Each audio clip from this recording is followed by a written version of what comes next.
Clara Whitmore slammed both fists against the smokehouse door so hard the rusted hinges screamed. "Open it," she said. Her voice didn't shake. "Open that door right now, or I walk off this property tonight and every piece of pork you've got rots before Christmas." William Carter stared at her. Nobody had spoken to him like that in 6 years. Not since his wife died. Not since the bank started sending letters. He opened the door. And that was the moment everything changed. If this story is landing somewhere in your heart right now, I want you to do one thing. Hit that subscribe button and follow along until the very end. Drop your city in the comments below. Tell me where you're watching from. Because I want to know how far this story travels. Every single comment means the world to me. Now let's get into it, because what happened next on Carter Ranch in the winter of 1884 is something nobody in Red Willow Valley ever forgot. The autumn of 1884 came in hard and mean across Red Willow Valley. The kind of autumn that didn't ease you into the cold. It arrived like a creditor at the door, demanding everything you owed and offering nothing in return.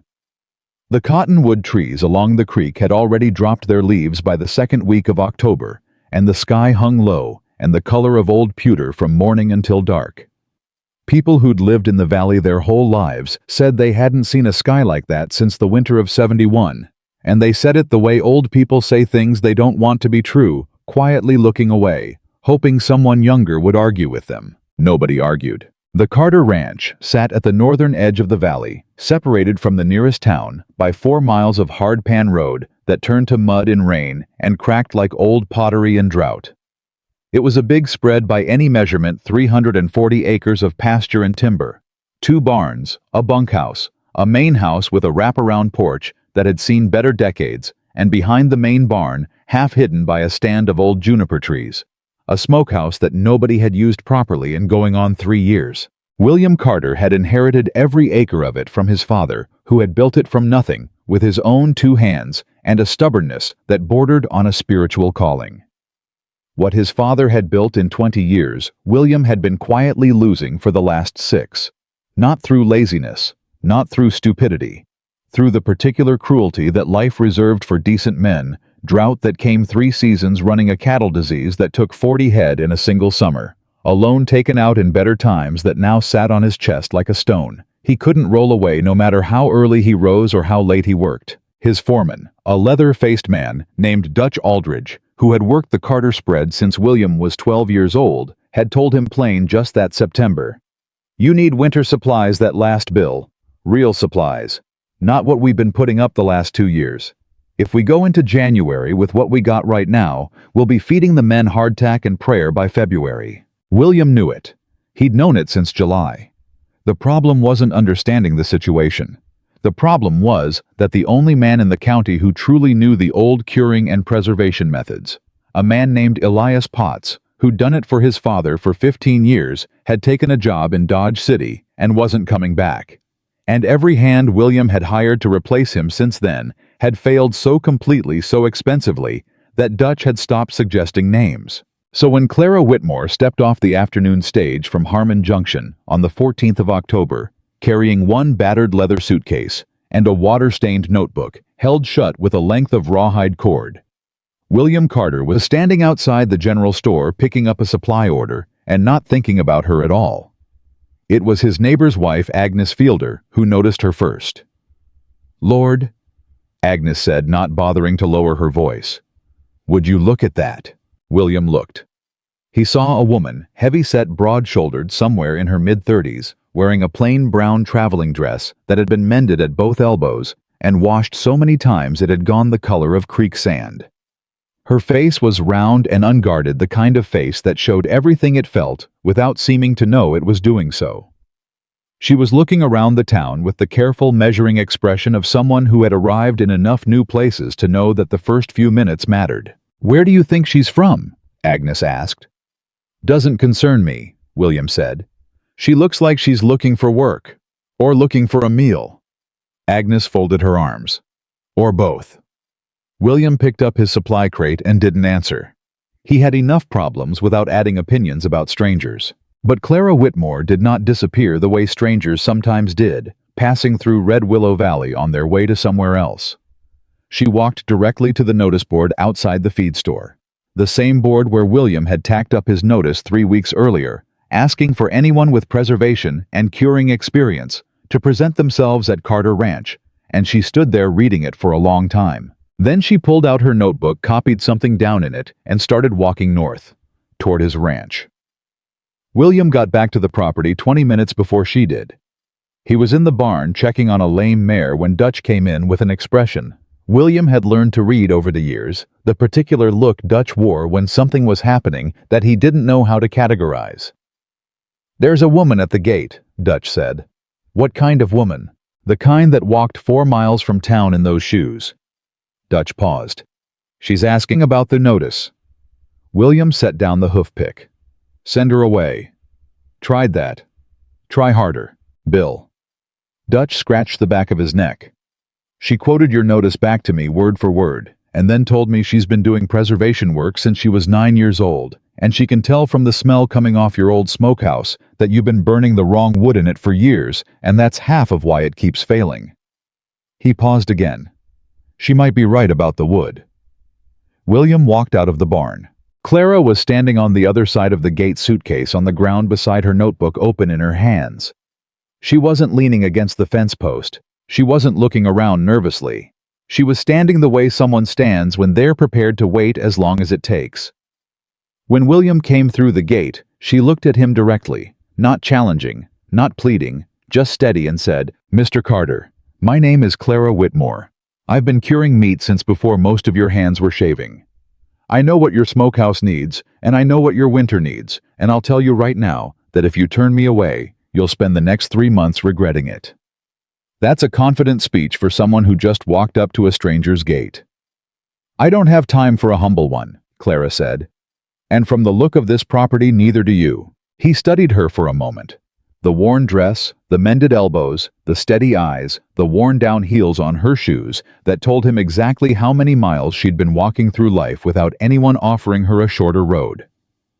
"You have references?" he asked. "I have results," she said.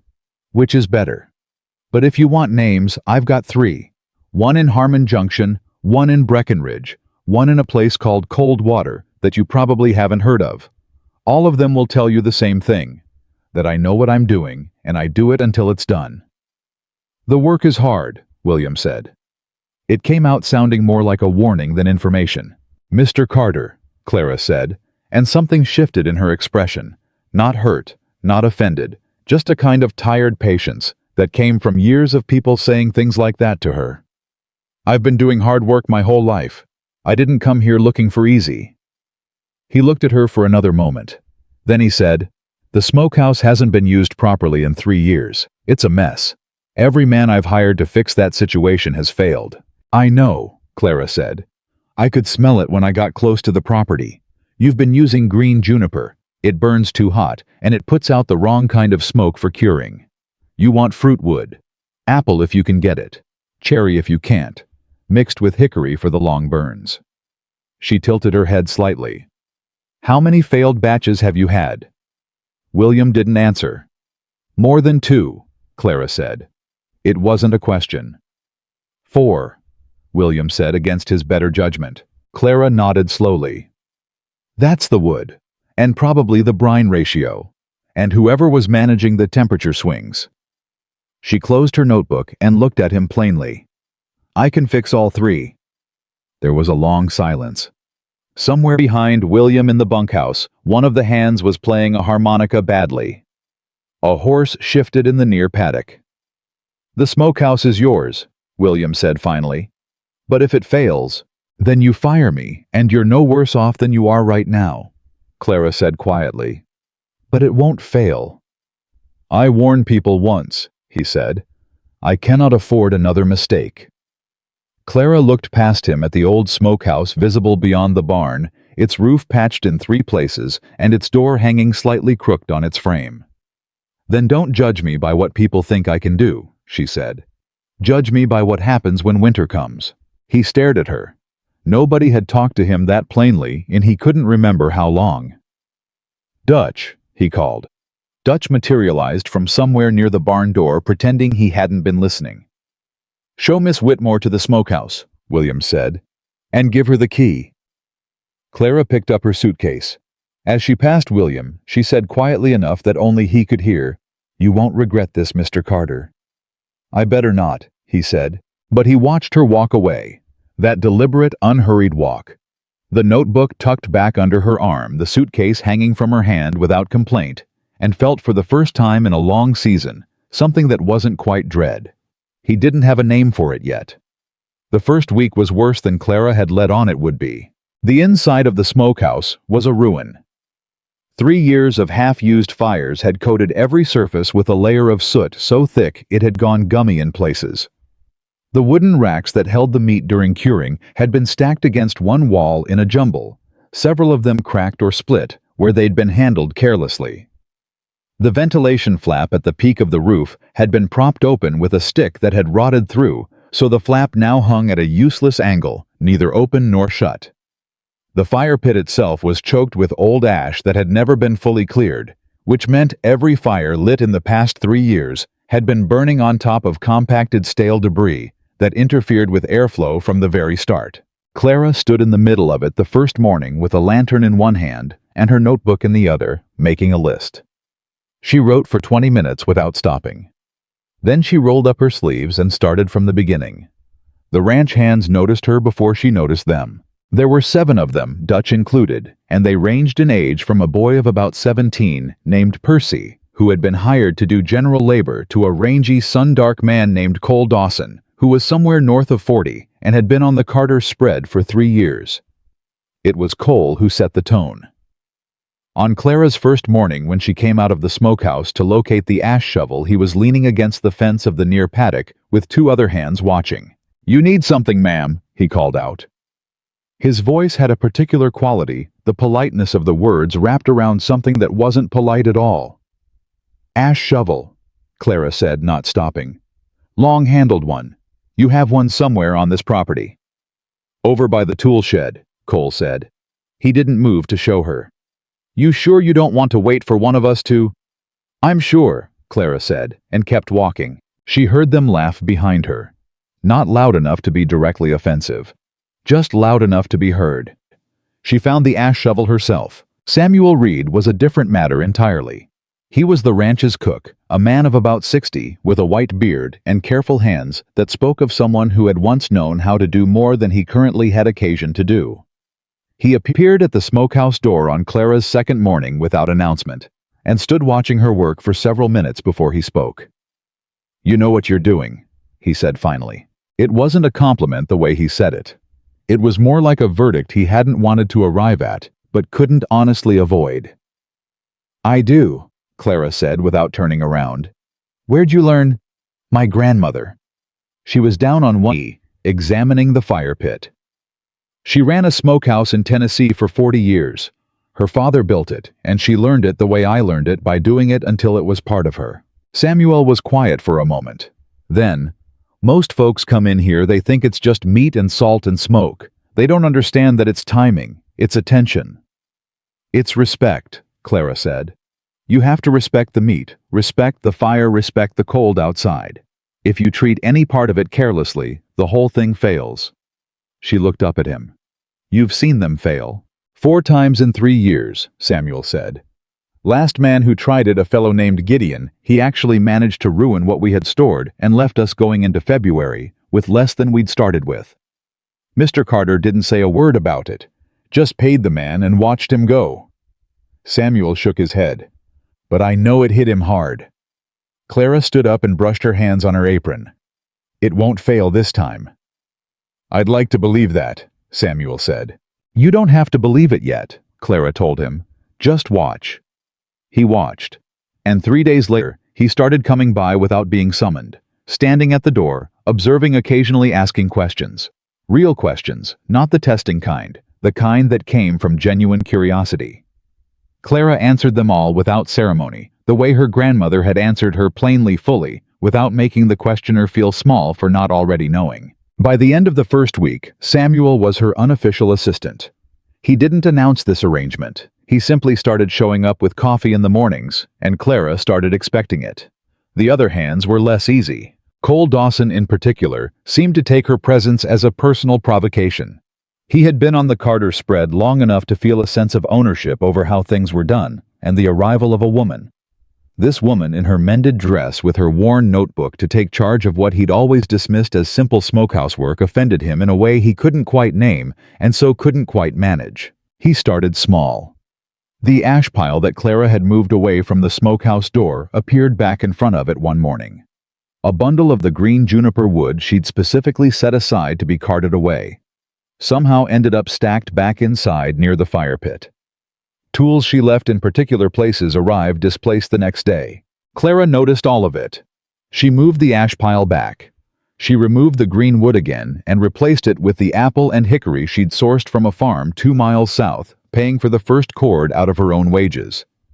She found her tools and returned them to their proper places. She did not confront Cole Dawson directly. Not yet. Because there was something more important happening that required all of her attention. The smokehouse was coming back to life. By the 8th day, she had the fire pit cleared, rebuilt with a proper base of dry sand, and burning cleanly on the right wood. The ventilation flap had been repaired. She'd climbed up herself, Percy holding the ladder with wide eyes, and now responded to adjustment the way it was supposed to. The racks had been cleaned, repaired, and rehung at the correct angles for airflow. And she had begun the first brine. She would not tell the men what went into it. Not because she was secretive by nature, but because the brine was the heart of the process, the thing her grandmother had spent decades refining, and it was the one thing she carried that was entirely her own.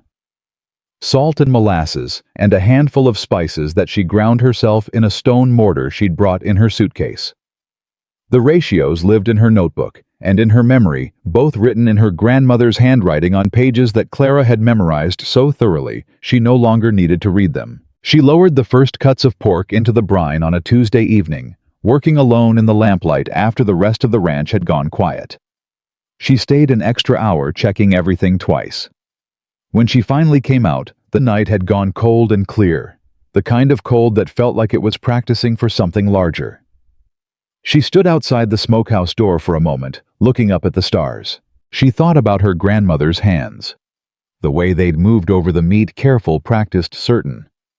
She thought about her family's farm in Tennessee, the one they'd lost when she was 22, when the bank had taken it and scattered her family to the wind. She had spent the 12 years since that morning, rebuilding something she could never quite get back. Not the farm itself, but the certainty she'd felt when she'd known exactly where she belonged and what she was for. She was tired of drifting.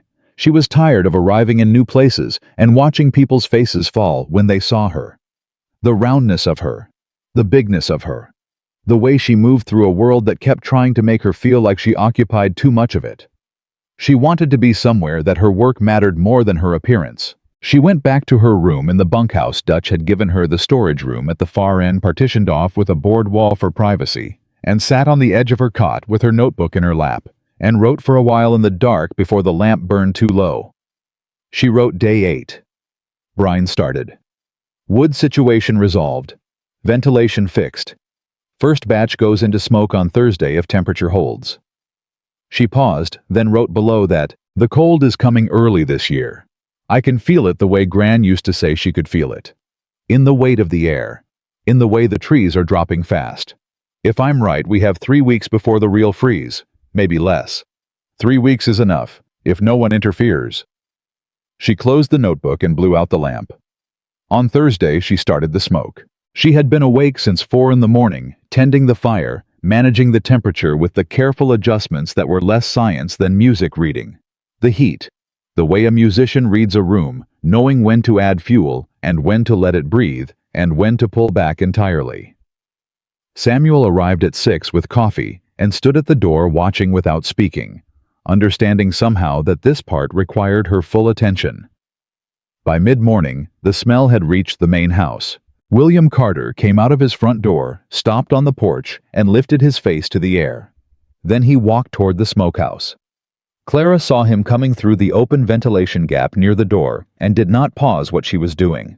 She was turning the first rack of curing pork, checking the exterior color with the same thoroughness her grandmother had drilled into her until it became instinct. William stood in the doorway. "It smells different," he said. "That's the apple wood," Clara said, not turning. "Green juniper smells sharp. Apple burns slow and sweet. Your nose knows the difference even if your eyes don't." "How long before the first batch is ready?" "Full cure takes 3 to 4 weeks for the large cuts. Smaller pieces will be ready in 2. She did turn now, looking at him directly. "But it'll be worth the wait. You have my word." William looked around the smokehouse at the cleaned surfaces, the properly hung racks, the fire burning clean and steady, under the careful management of someone who understood it. "You did all of this yourself," he said. It came out sounding like it surprised him. "Samuel helped with the ventilation repair," Clara said. "The boy Percy held the ladder. Everything else, yes." William was quiet for a moment. Then, "Cole Dawson says you moved his wood supply without asking." Clara looked at him steadily. "Cole Dawson put green juniper back inside my smokehouse after I'd specifically removed it. I moved it again. If he has a complaint about that, his complaint is with the quality of the work, not with me. Cole's been here 3 years." "I respect that," Clara said. "But I won't use the wrong wood to make him comfortable. That's not what you hired me for." William looked at her for a long moment. Then something in his face shifted. Not quite a smile, not quite respect, something between the two, that Clara filed away carefully. "Fair enough," he said. He left without another word. Clara went back to the fire. That evening, Cole Dawson appeared at the smokehouse door for the first time. He didn't come inside. He stood at the threshold with his arms crossed and his jaw set. "You told Carter I was interfering with your operation," he said. Clara looked up from her notebook. "I told Mr. Carter why I moved the wood. That's not the same thing." "You're making me look bad in front of the boss." "No," Clara said calmly and precisely. "The work is making itself look good. I can't help it if that's inconvenient for someone who assumed it would fail." She paused. "I don't have any quarrel with you, Mr. Dawson. I just need this smokehouse to do what it's supposed to do. Everything else is secondary to that."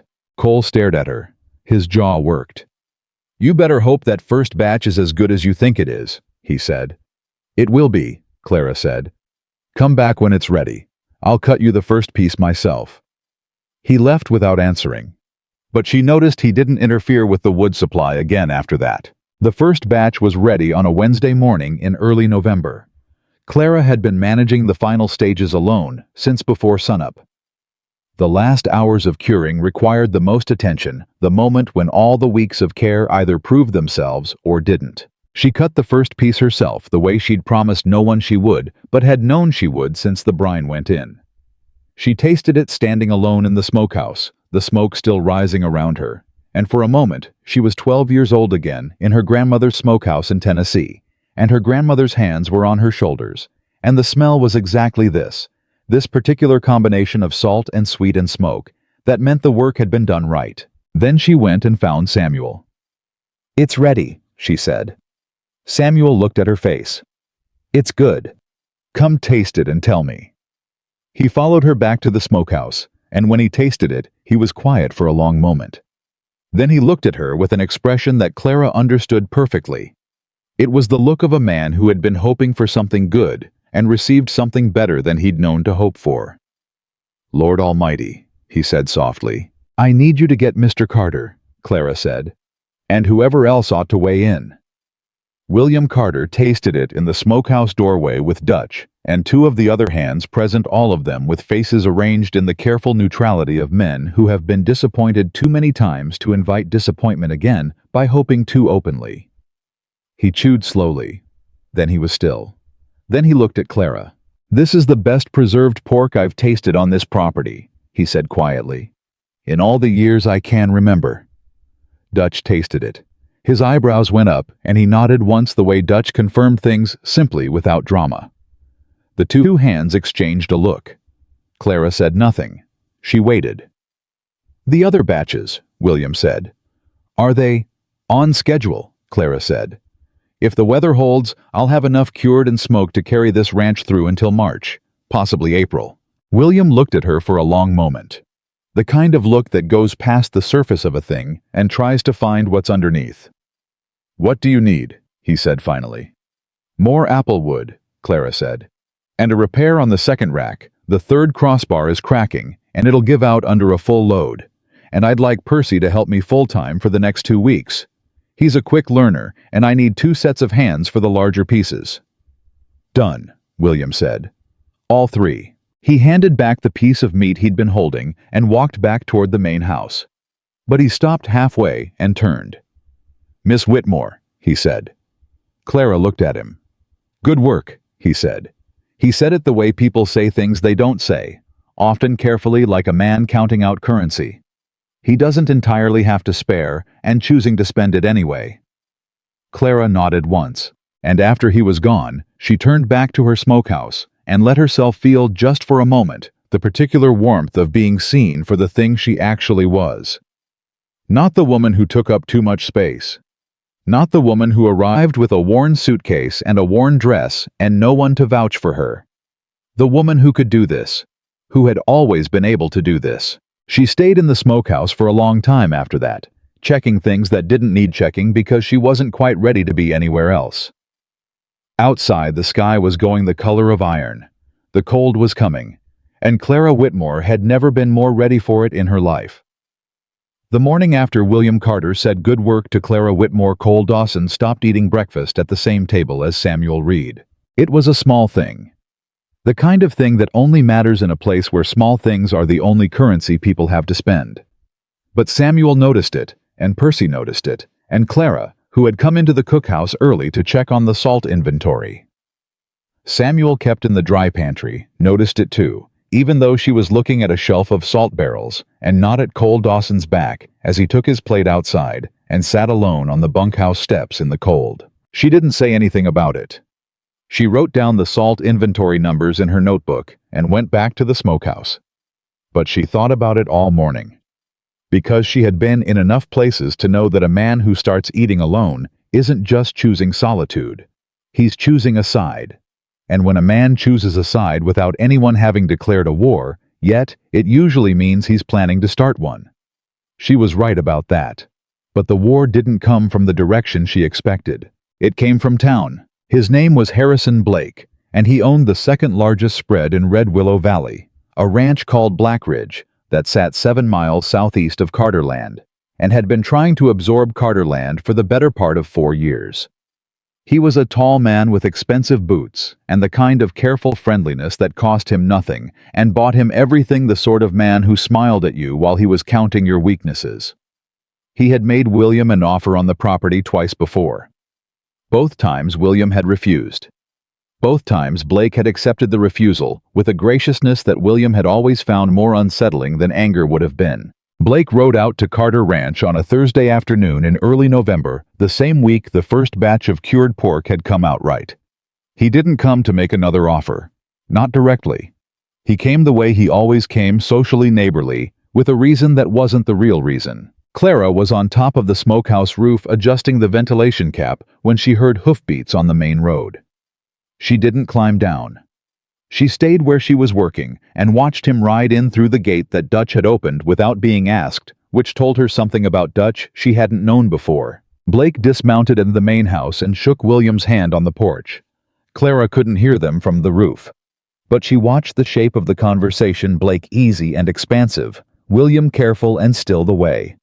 William was still when he was thinking faster than he was talking. After about 20 minutes, Blake walked back to his horse, but before he mounted, he turned and looked toward the smokehouse.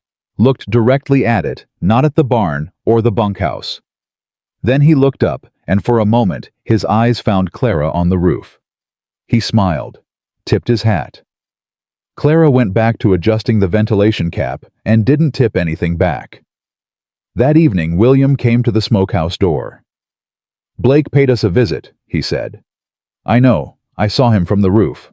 He's heard about the smokehouse. He says he's happy for us." William's voice was flat. "He also says he's talked to some people in town about the situation here, and there's concern." Clara set down her notebook. "What kind of concern?" "The kind that questions my judgment." William leaned against the doorframe. "He didn't say it that way. He never says anything directly. But the implication was that relying on..." He paused. An outside person for the ranch's entire winter food supply is a significant risk. An outside person, Clara repeated. That's what he called you. He called me that to your face. He called you a stranger brought in on short notice with no local references, which amounts to the same thing. William looked at her. I want you to know I didn't respond to it the way he was hoping. What did you say?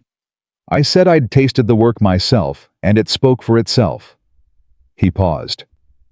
He said results in November don't guarantee results in January, and that if something went wrong with the supply, I'd have no recourse. He reminded me that he'd offered a fair price for the property. Clara was quiet for a moment. She picked up her notebook again, not to write in it, just to have something in her hands. Is he right? She asked. Are you thinking about selling? I haven't thought about selling since my father died, and I told myself I'd carry this ranch as long as I had breath to do it. William's voice didn't change, but something behind it did. But I'm not going to pretend Blake doesn't know exactly what he's doing.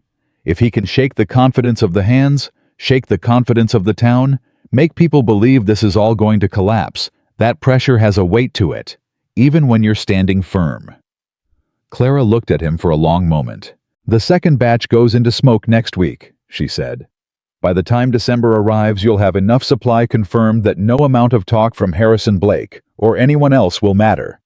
People believe numbers. I'll give you numbers worth believing. William looked at her in a way that was hard to read, like he was trying to determine whether she was making him a promise or making herself one. All right, he said. He left, and Clara sat with her notebook and the quiet hum of the fire and thought about Harrison Blake's smile and the particular way he had looked at the smokehouse before he looked at her, and she understood that the smokehouse was the target. Not William. Not the ranch directly. If the smokehouse failed, the ranch failed.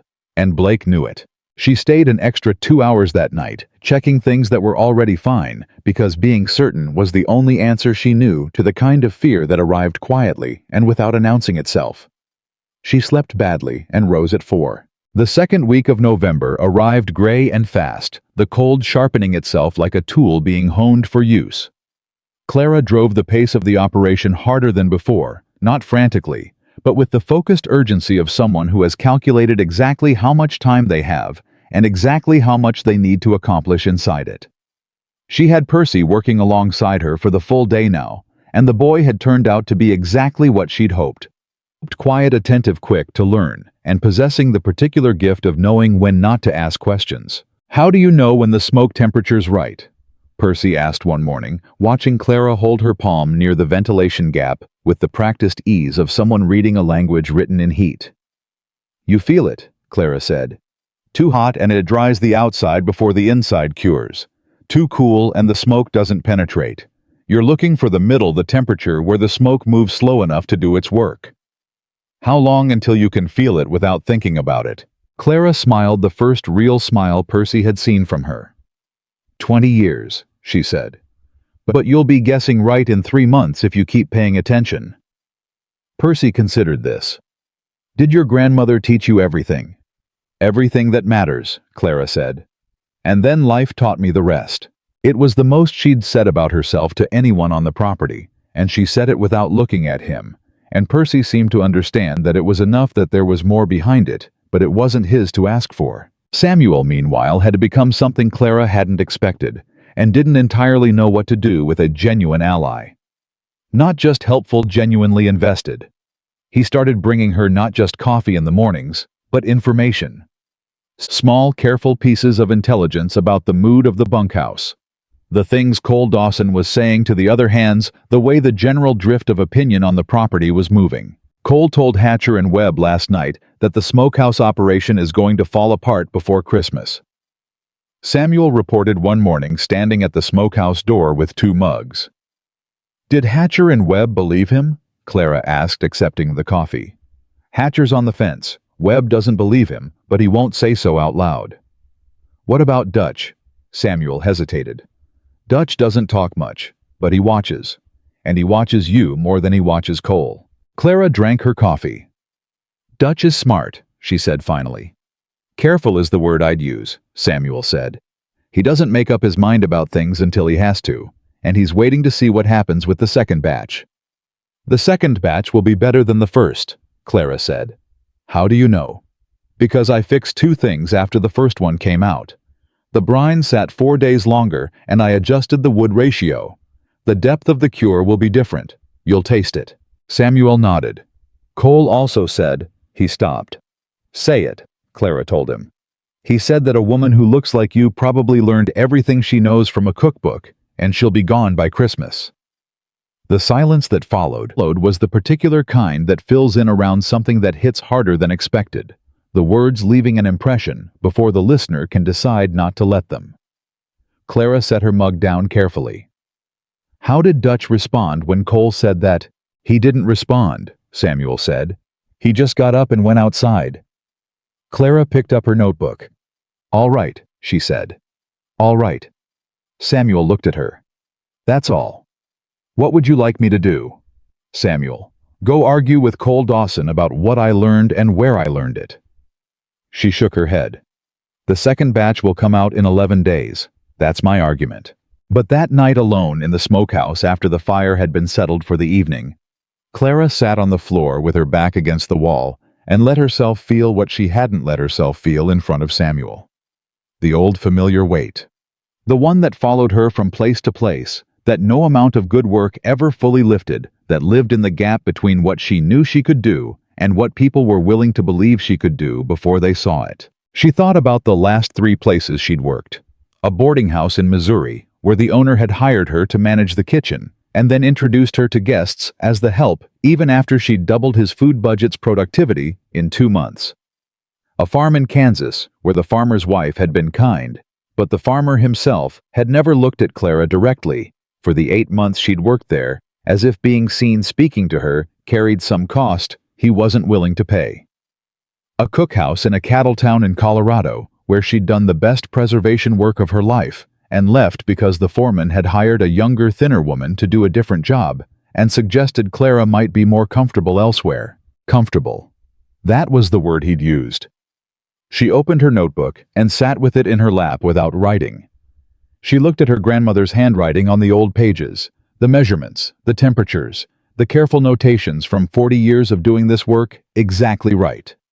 Her grandmother had been a big woman, too solid and strong, with hands that could lift a side of pork without assistance, and a voice that carried across a field. They'll try to make you feel small, her grandmother had told her once when Clara was 15 and had come home crying from school for reasons she couldn't fully articulate to herself, let alone to anyone else. Because they think small is safe. Small is manageable. A woman who takes up space, real space, not just the body kind, scares people who want everything to stay in its place. What do I do about it? Clara had asked. You take up the space anyway, her grandmother said. And you do the work so well, they run out of reasons. She closed the notebook. 11 days. The second batch came out on a Sunday. Clara cut the first piece herself as she always did, and stood alone in the smokehouse tasting it. Then she stood still for a moment with her eyes closed. Then she went to find William Carter. She found him at the main house at the table with Dutch, both of them going over columns of numbers that told the story of a ranch in the kind of slow trouble that didn't make noise, but didn't stop either. She knocked on the open door. It's ready, she said. The second batch.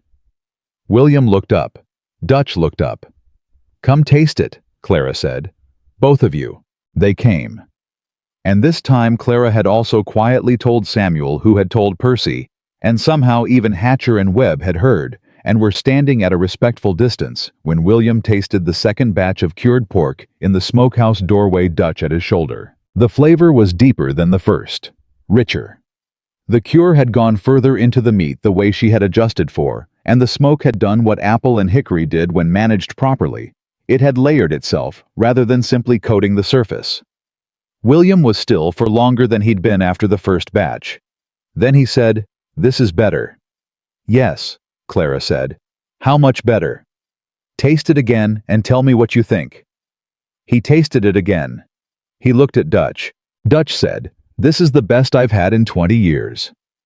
Hatcher, standing at the back of the small group, said nothing, but put his hand out. Clara cut him a piece. He ate it. "All right," Hatcher said quietly. That was all. But Clara knew what it meant the same way she'd always known what mattered in a room and what was theater. Hatcher had been on the fence. Hatcher was no longer on the fence. Cole Dawson wasn't there. But by sundown, everyone who had been there had talked to everyone who hadn't, and the smokehouse had become in one afternoon a different kind of subject in the bunkhouse conversation. It had gone from the thing that woman is trying to do to the thing that's working, and that shift, small as it sounded, was enormous. Clara felt it happen and made herself feel it fully, because she had learned not to dismiss good moments just because hard ones were coming. And hard ones were coming. She knew that too. They arrived on a Tuesday. She had been in the process of preparing the brine for the third batch. The largest batch, the one that would determine whether the total supply met her projected numbers, when she went to the dry storage room behind the main barn to retrieve the second 10-pound sack of salt from the reserve supply she had carefully inventoried and organized 2 weeks earlier. The reserve was gone. Not misplaced. Not moved. Gone. All 4 remaining sacks, representing nearly 40 pounds of salt, had been removed from the shelves where she had stacked them and were simply absent. Clara stood in the empty storage room for a long moment without moving. Then she walked deliberately and without hurrying to find Dutch. She found him at the barn. "The salt reserve is gone," she said. "All 4 sacks I had stored in the dry room." Dutch looked at her. "Gone how?" "Gone as in not there. Gone as in someone removed 40 pounds of salt from a storage room that I had locked." She paused. "The lock is still engaged. Whoever took the salt had a key or picked the mechanism." Dutch's face went through something complicated. "When did you last see it?" "Saturday morning. I inventoried it specifically because I knew the third batch was coming up and I needed to confirm I had enough." She looked at him steadily. "I had enough on Saturday. I don't have enough now." Dutch said nothing for a moment. Then, "I'll tell Mr. Carter. I need you to also tell him that without that salt, the third batch cannot happen on schedule. I'll need to send to Harmon Junction for more, which takes at least 3 days if the road is clear. And the road has been wet." 4 days, Dutch said. "Maybe 5. 4 or 5 days is the difference between getting the third batch fully cured before the hard freeze or not." She kept her voice level. "Someone knows that." Dutch looked at her steadily. "Are you saying what I think you're saying?" "I'm saying 40 pounds of salt doesn't walk away by itself," Clara said. "And the timing is very specific." Dutch nodded once. He walked toward the main house. William came to the smokehouse within the hour. He stood in the doorway, and Clara showed him the empty storage room first, and then the smokehouse where everything else was in order, and explained the situation plainly, without dramatizing it the way she had learned to deliver hard information, simply because simple left no room for dismissal. "Who had a key to that room?" William asked. "You, Dutch, and Cole Dawson, because Cole handles the general supply inventory." William said nothing. "I'm not accusing anyone," Clara said. "I'm telling you what's missing, and what I need, and how much time we're losing. What you do with the rest of it is your business." "It's my ranch," William said, "which makes it my business and yours both." His jaw was set. "I'll send Percy to Harmon Junction today.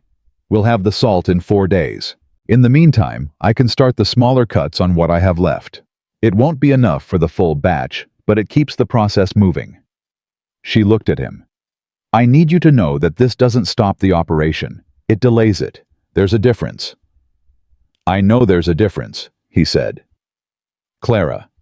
He said her name for the first time, and it seemed to surprise him a little. "Did you expect something like this?" She considered the question honestly. "I expected resistance," she said. "I didn't know what shape it would take." "If this was deliberate, when the salt comes back and the batch goes through, it won't matter how it happened. It'll only matter that it happened and we didn't let it stop us." She paused. "That's what they're counting on, that we'd stop." William looked at her for a long moment. Something shifted in his expression that she hadn't seen before, not just acknowledgement, not just respect, but something that sat closer to recognition, like he was seeing someone he hadn't quite expected to find. 4 days, he said. 4 days, Clara confirmed. He turned to leave, then stopped. "Cole Dawson is off the property by tonight," he said. "Whatever his involvement, his attitude has been a problem since you arrived, and I should have addressed it sooner." Clara opened her mouth, then closed it. She had not asked for that. She was not sure she would have. "Is that?" she started. "It's not your call," William said, not unkindly. "It's mine. This is my ranch, and those are my people, and if someone on this property is working against the operation, they're working against all of us." He looked at her steadily. "Including you." It was the including that caught her off guard. The casual, certain including, as if her belonging here were already established, fact already beyond argument. She felt it land somewhere in her chest, and decided not to examine it too closely just yet. Percy left for Harmon Junction that afternoon on the fastest horse on the property. Cole Dawson collected his wages and his belongings and rode out at sundown without saying anything to anyone that Clara heard. She was in the smokehouse when he left, managing the smaller cuts. She'd started to keep the process alive while they waited. She heard hoofbeats on the road going away and didn't look up from her work. Samuel came to the door an hour later. "He's gone," Samuel said. "I know.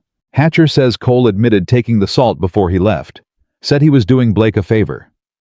Samuel paused. "Dutch told Mr. Carter." Clara set down her instrument and looked at the fire for a moment. "Blake," she said. "Seems Blake had told Cole that if the third batch failed, Blake would hire him on at Black Ridge at better wages." Samuel's voice was careful. "Hatcher's shaken up about it. He didn't know what Cole was doing." "I know he didn't," Clara said.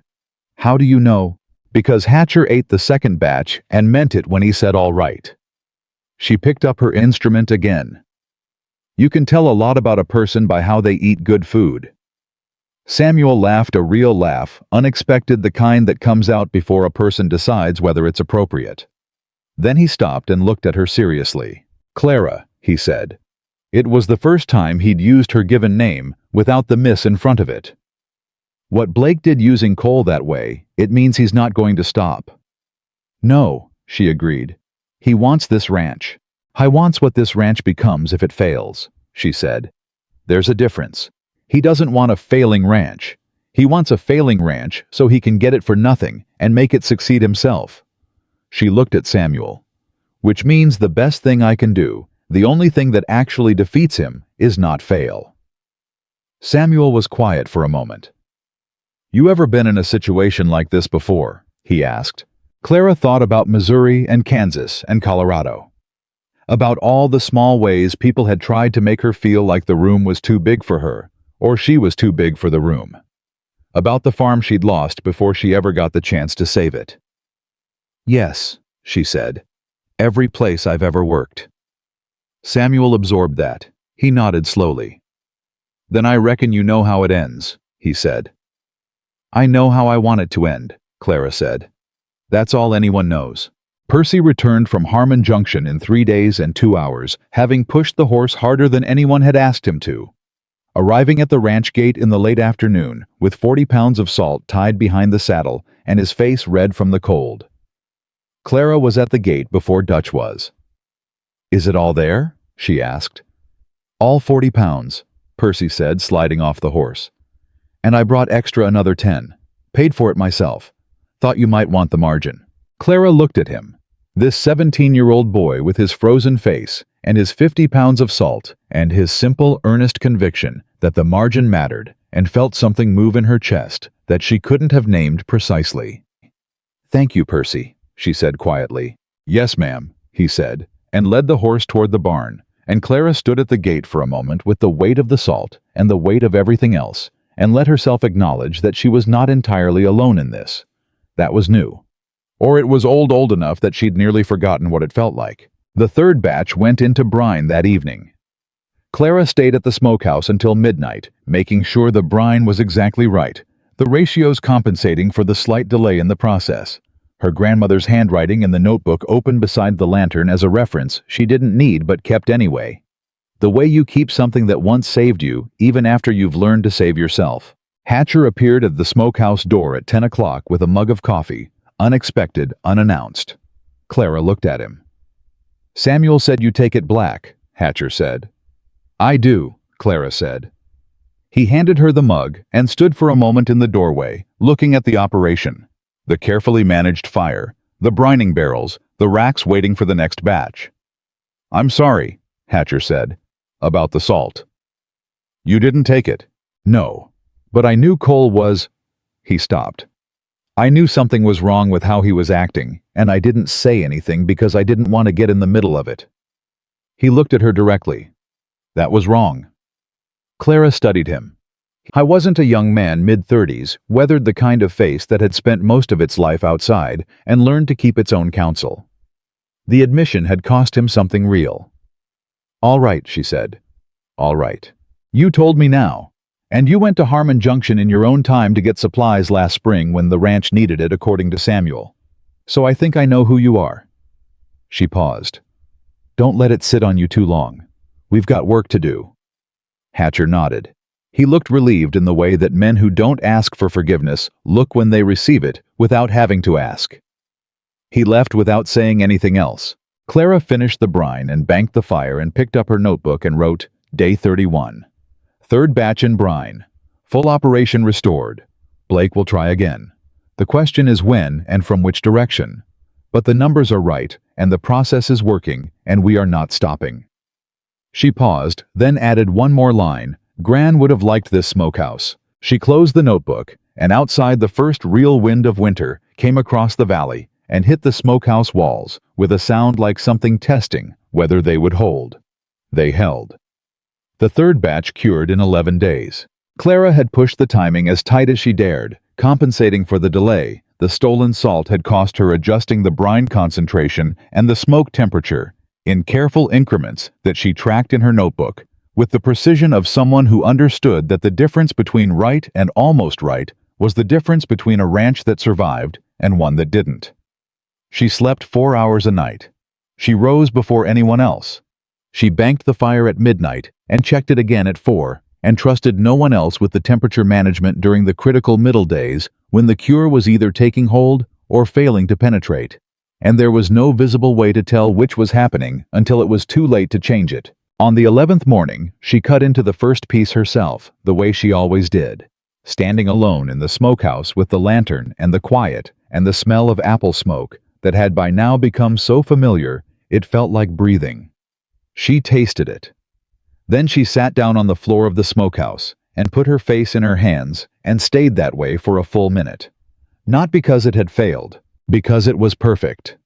Better than perfect, it was the best batch she had ever produced in her life. Better than anything in Tennessee. Better than anything her grandmother had ever complimented her on, and the relief of it hit her so hard and so suddenly that her body simply had to stop moving and acknowledge it. She allowed herself the minute. Then she stood up, wiped her face on her apron, and went to find Samuel. How was in the cookhouse, starting the morning fire. He looked at her face when she came through the door and read it the way he had learned to read her over the past weeks, carefully without assumptions. "Well," he said. "Go get Mr. Carter," Clara said, "and get Dutch, and get Hatcher and Percy." Samuel put down the kindling. "That good. Go get them," Clara said. They came in various states of early morning. William, with his coat half-buttoned, Dutch, fully dressed as if he'd never fully undressed, Percy, with his hair standing in 3 directions, and his boots unlaced, Hatcher quiet and watchful. They assembled outside the smokehouse in the gray pre-dawn cold breath clouding in the air, and Clara brought the first piece out and gave it to William without preamble. He tasted it. The silence that followed was long enough that Percy looked sideways at Hatcher, and Hatcher looked at Dutch, and Dutch looked at William, and William said nothing at all for what felt like a full 30 seconds.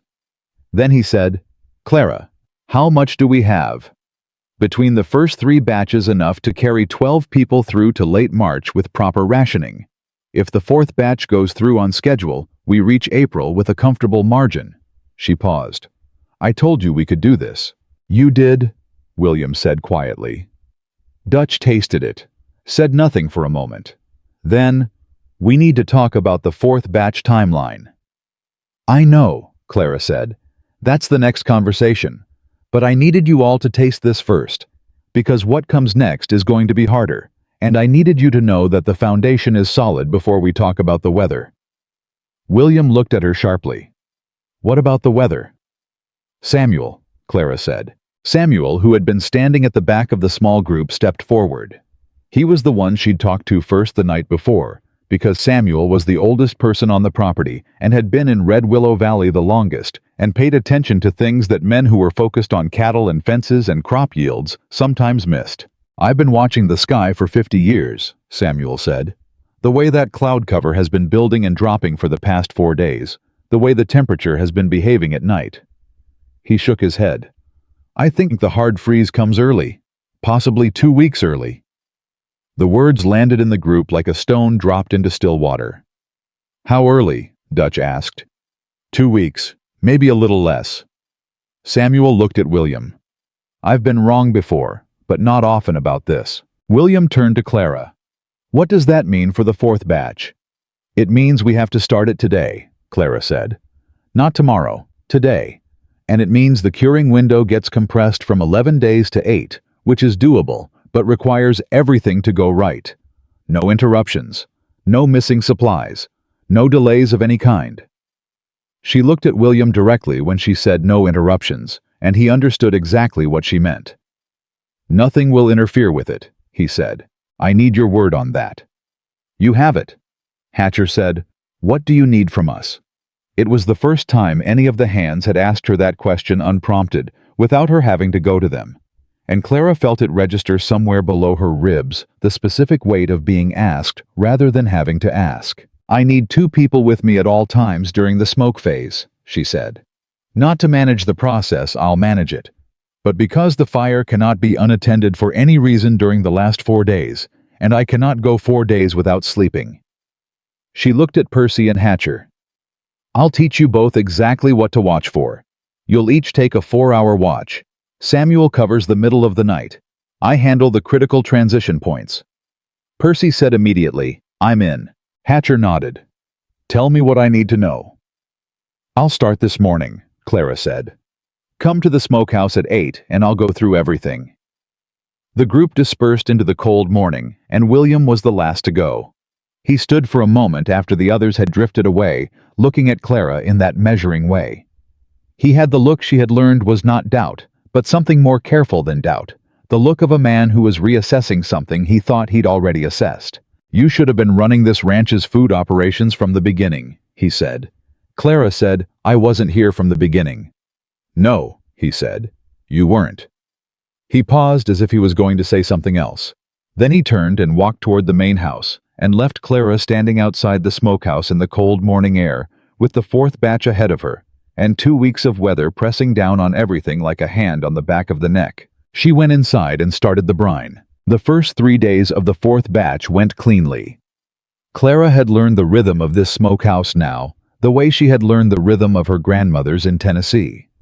Not just the mechanics of it, but the personality of it, the particular way this fire liked to burn, the way the ventilation gap read slightly warmer than it actually was in the morning, and slightly cooler in the evening. She had stopped consulting the notebook as often. The knowledge was in her hands now, the way it was supposed to be, the way her grandmother had told her it would eventually be if she paid enough attention long enough. Percy was a revelation during those first 3 days. He had absorbed everything she'd taught him with the quiet, thorough attentiveness of someone who understood that the stakes were real, and that real stakes required real learning, not just the appearance of it. On his first solo watch on the 2nd evening, he sent for Clara. Not because something was wrong, but because the fire had shifted in a way he couldn't identify, and he wanted to make sure he was reading it correctly rather than assume. She came down, looked at it, and told him he'd been right to call her. The shift was minor, but real, a change in the burn pattern that would have taken the temperature half a degree too high in another 40 minutes. How did you see that? She asked him.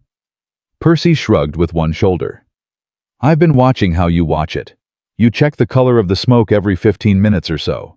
I started doing the same thing, and when it changed I wasn't sure if I was reading it right. You were, Clara said. She adjusted the air vent slightly and the burn pattern rebalanced. That's the thing about this work. The mistakes don't announce themselves. You have to be looking for the small shifts before they become big ones. Is that true of other things too? Percy asked. Or just smokehouse fires? Clara looked at him. He was 17 years old and asking a real question. Everything, she said. The fourth day was when Harrison Blake came back. I didn't come to the ranch this time. He went to town. Dutch brought the news in the afternoon. His face arranged in the careful blankness that Clara had come to understand meant he was angry about something and managing it. Blake held a meeting at the feed store this morning, Dutch said. Invited the neighboring ranch owners. 6 of them came. William, who was at the desk in the main house where Clara had been summoned along with Dutch, said, "What kind of meeting?" "The kind where he talked about the upcoming winter and the risk of ranches in the valley being undersupplied."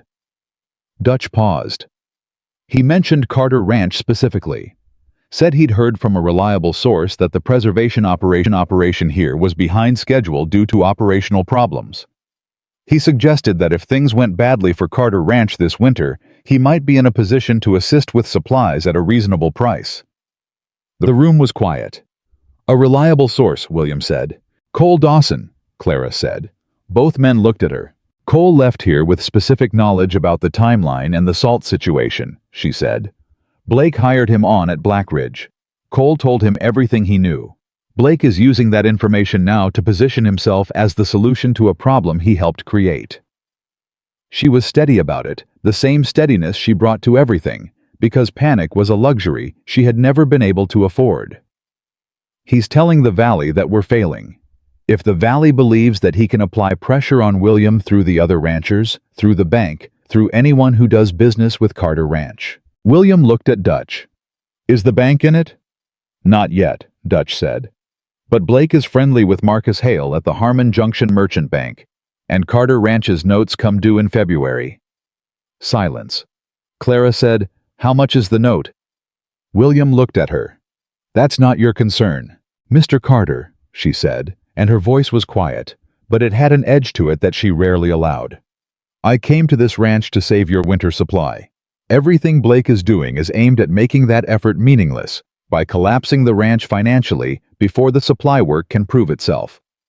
If you want me to help you, I need to understand the whole problem, not just the smokehouse part of it." William held her gaze for a moment. Then he said, $300, due the first week of February. It was manageable when I took it out. It stopped being manageable 2 droughts ago. $300 in 1884 was not a small sum. Clara knew what it could mean against a ranch that was already thin. "If your winter supply holds," she said carefully, "does that change the calculation?" Dutch answered before William could. "It changes it some. A ranch that's well supplied through winter can hold its cattle through to spring market instead of selling in a panic in January at low prices. But only if the supply is solid enough that there's no question about it." "The supply is solid," Clara said. "Blake is making people believe it isn't," Dutch said. "Then we change what people believe." She looked at William. "When is the 4th batch ready?" 6 days, Clara said. 8 at the outside. "And when it's ready, it'll be visible to anyone who comes to look at it. It'll be visible, countable, and I will personally document every pound of it in writing." William leaned back in his chair and looked at the ceiling for a moment. Then he said, "Blake is trying to create doubt before the evidence exists to counter it.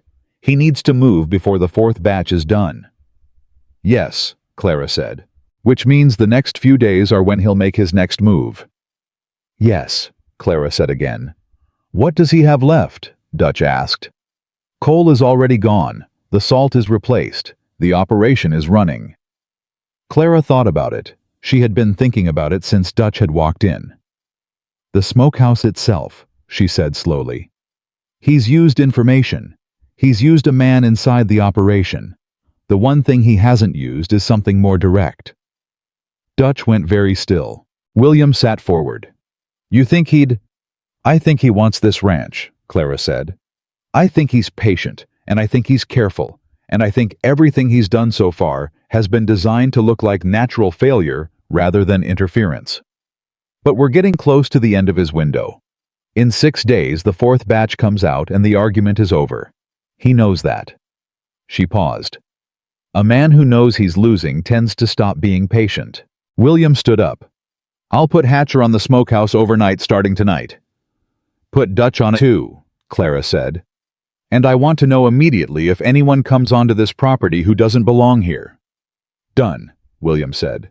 He was already moving toward the door. Dutch lingered a moment after William left. "Clara," he said. She looked at him. "You've been 3 steps ahead of this from the beginning, haven't you?" It wasn't quite a question. "I've been through enough bad situations to recognize the shape of them," she said. "Blake isn't unique. Men like him exist everywhere. They find the thing that matters most, and they push on it." "And what matters most here?" Clara looked at him steadily. "This smokehouse, this supply, this winter." Dutch nodded.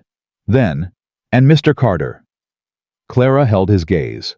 She knew what he was actually asking, even if he'd shaped it as a professional question. "Mr. Carter can take care of himself," she said. "My job is the smokehouse." Dutch almost smiled. It was a small thing, barely visible, but it was there. "Right," he said, and left. Clara went back to the smokehouse. The night of the 5th day was the one that tested everything. It came without warning.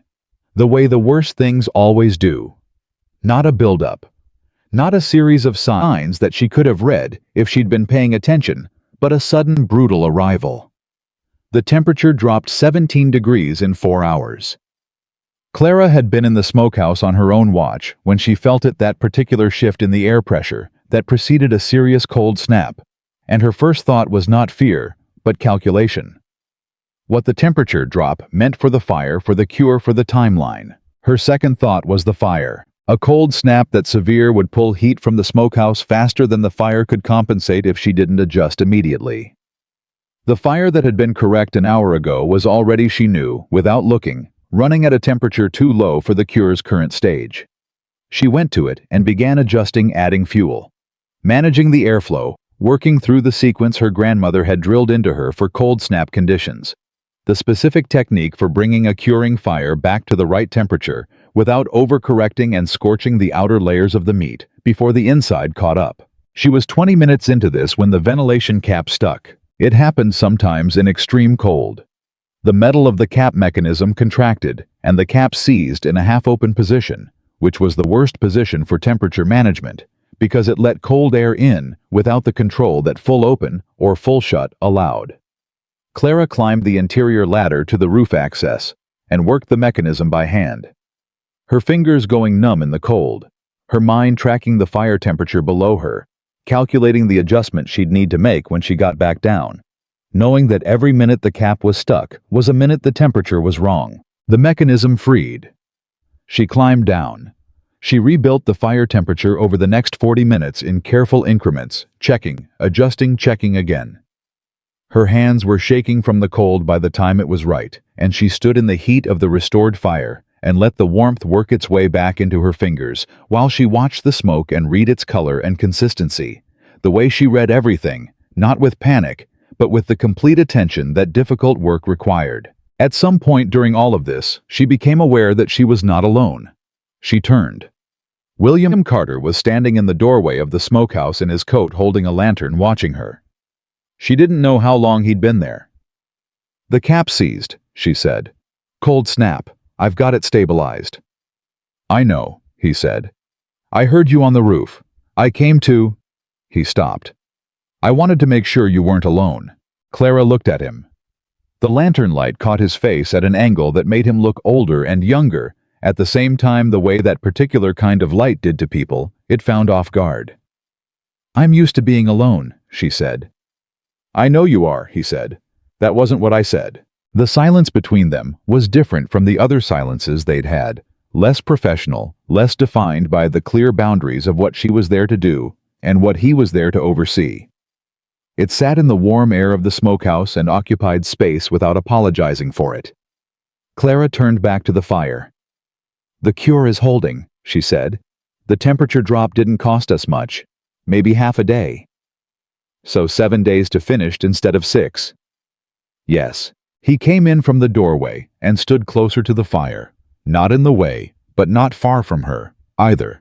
The way a person stands when they want to be near something warm, and the warmth happens to be in the same direction as another person. "Why did you come to Red Willow Valley?" he asked. She thought about how to answer that. The true answer was complicated. It involved Kansas and Colorado and Missouri and a farm in Tennessee that no longer existed, and 12 years of arriving in places that eventually made her feel like she should go. But the simplest version of the true answer was easier. Your notice said experience with preservation and curing, she said. I have that experience. And I needed... She paused. I needed a winter that went somewhere. Does that make sense? It makes complete sense, William said quietly. She glanced at him. You've had a few of those yourself. He looked at the fire. More than a few. He was quiet for a moment. This ranch was my father's life. He built it from nothing, nothing real, nothing anyone would have bet on. He used to say that a man builds a thing to prove something to himself, not to other people. And when I inherited it, I thought I understood what he meant. He paused. I'm only starting to actually understand it now. What changed? Clara asked. He looked at her. I hired someone who builds things the same way. Clara felt heat in her face that had nothing to do with the smokehouse fire. She looked away first. The brine ratios need checking in an hour, she said. I know, he said, and the warmth in his voice told her he was not fooled by the redirect and was being generous enough not to press it. I'll stay until then. You don't have to. I know I don't have to. He stayed. They didn't talk much for the rest of that hour. He held the lantern, and she worked, and the fire burned steady, and outside the cold pressed against the walls of the smokehouse, and found no way in. When the hour was up, and the brine checked right, he stood and picked up his lantern and said, Get some sleep after this. I will, Clara said. He moved to the door, then stopped with his back to her. This isn't just your job anymore, is it? He said. This ranch. Clara looked at the fire. No, she said quietly. It isn't. He left, and she stood alone in the smokehouse, with that admission sitting in the air around her, real and irreversible, and let herself feel what she hadn't let herself feel since she'd arrived, that she wanted this to work, not just because she needed to prove something, but because she had started without planning to care about what happened here. To the ranch. To Samuel and Percy and Hatcher. To the man who had given her a key to a ruined building and trusted her to make something of it. She checked the fire one more time. Then she sat on the floor with her back against the warm wall and her notebook in her lap and wrote, Night 5 of the 4th batch. Cold snap. Cap seized. Recovered. Temperature holding. 7 days to finish. She looked at what she'd written, then wrote one more line. He stayed. She closed the notebook. Outside, the most violent storm of the season was building itself in the darkness over the valley, gathering the kind of cold that didn't care about plans or batches or the number of days remaining. It was coming the way all Syrians came, without negotiation, without warning, with the absolute indifference of nature toward the small, warm pockets of human effort it regularly extinguished. Clara felt it in the walls.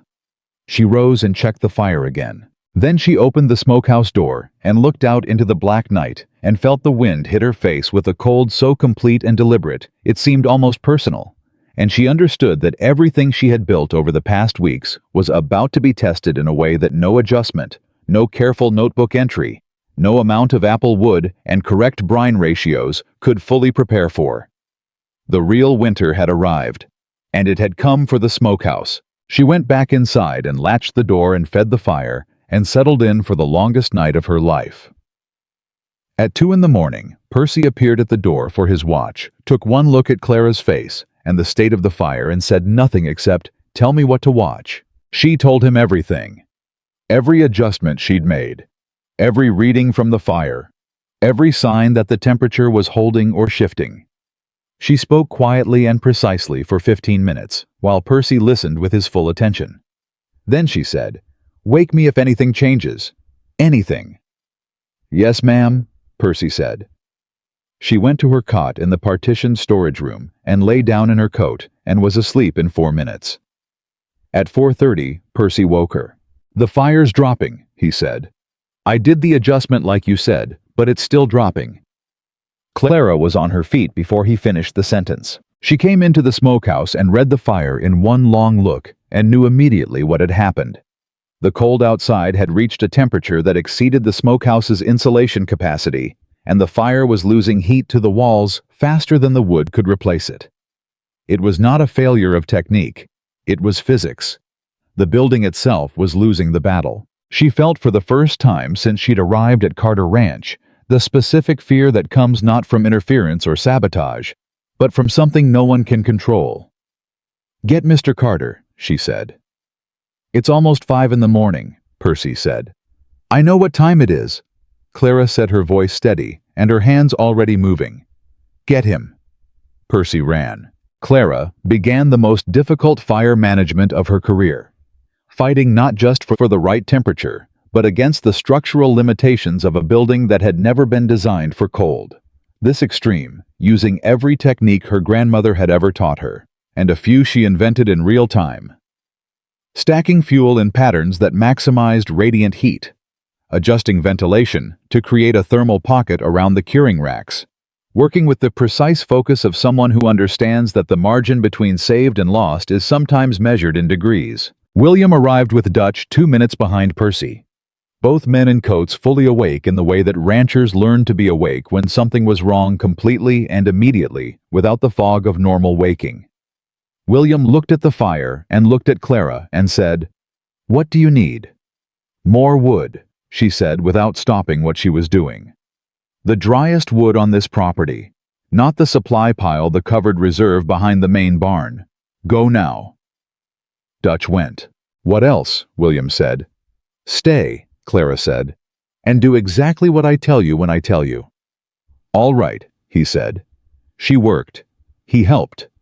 Dutch came back with Hatcher, who had been woken by the noise, and they formed a chain that kept the wood coming steadily, while Clara managed the fire with both hands, reading it constantly, making adjustments that Percy and Hatcher watched without fully understanding, but would remember and be able to do themselves years later when they needed to. The temperature inside the smokehouse stabilized at 445. By 5:30, it was holding. By 6, the worst was over. Clara stood back from the fire and looked at the racks of curing meat. The fourth batch. The critical batch. The batch that was supposed to carry the ranch through to April and read what the cold had done to it. The cure had held, not without cost. The extreme temperature had stressed the outer layers in a way that would require an additional day of smoke management to correct. But the batch was intact.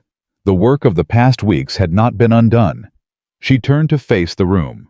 William and Dutch and Hatcher and Percy, all of them tired and cold, and watching her with the particular focused attention of people who had just been through something together and were waiting to know what it meant. "It held," she said.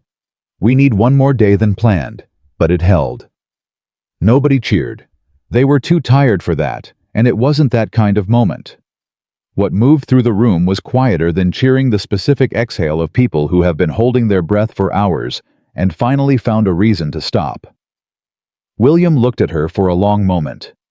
His face was tired red from the cold, absolutely unguarded in a way she had not seen before. "This isn't just your ranch anymore," Clara said quietly. It came out before she decided to say it. "That's what I told you last night. But I want you to understand what I mean by it. Every person in that bunkhouse, every person who depends on this ranch to get through winter. That's what I was working for tonight. Not the batch, not the numbers." She paused.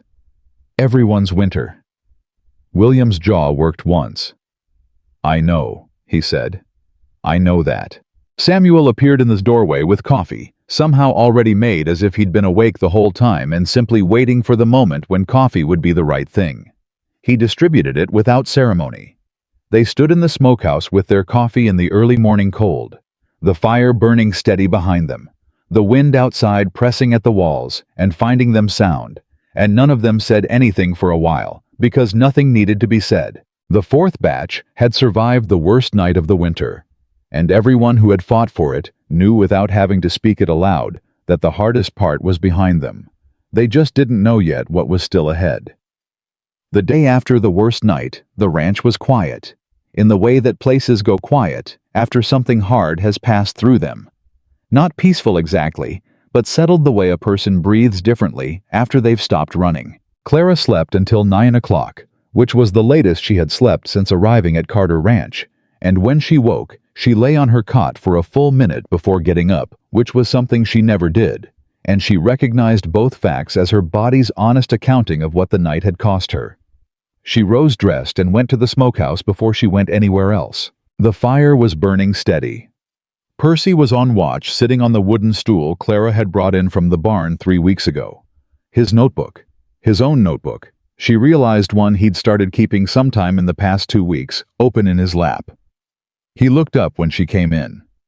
"Temperature held all night," he said. "I checked every 30 minutes, wrote everything down." Clara looked at his notebook. He'd recorded the readings in a column timed with brief notations beside each one. His handwriting was careful and deliberate.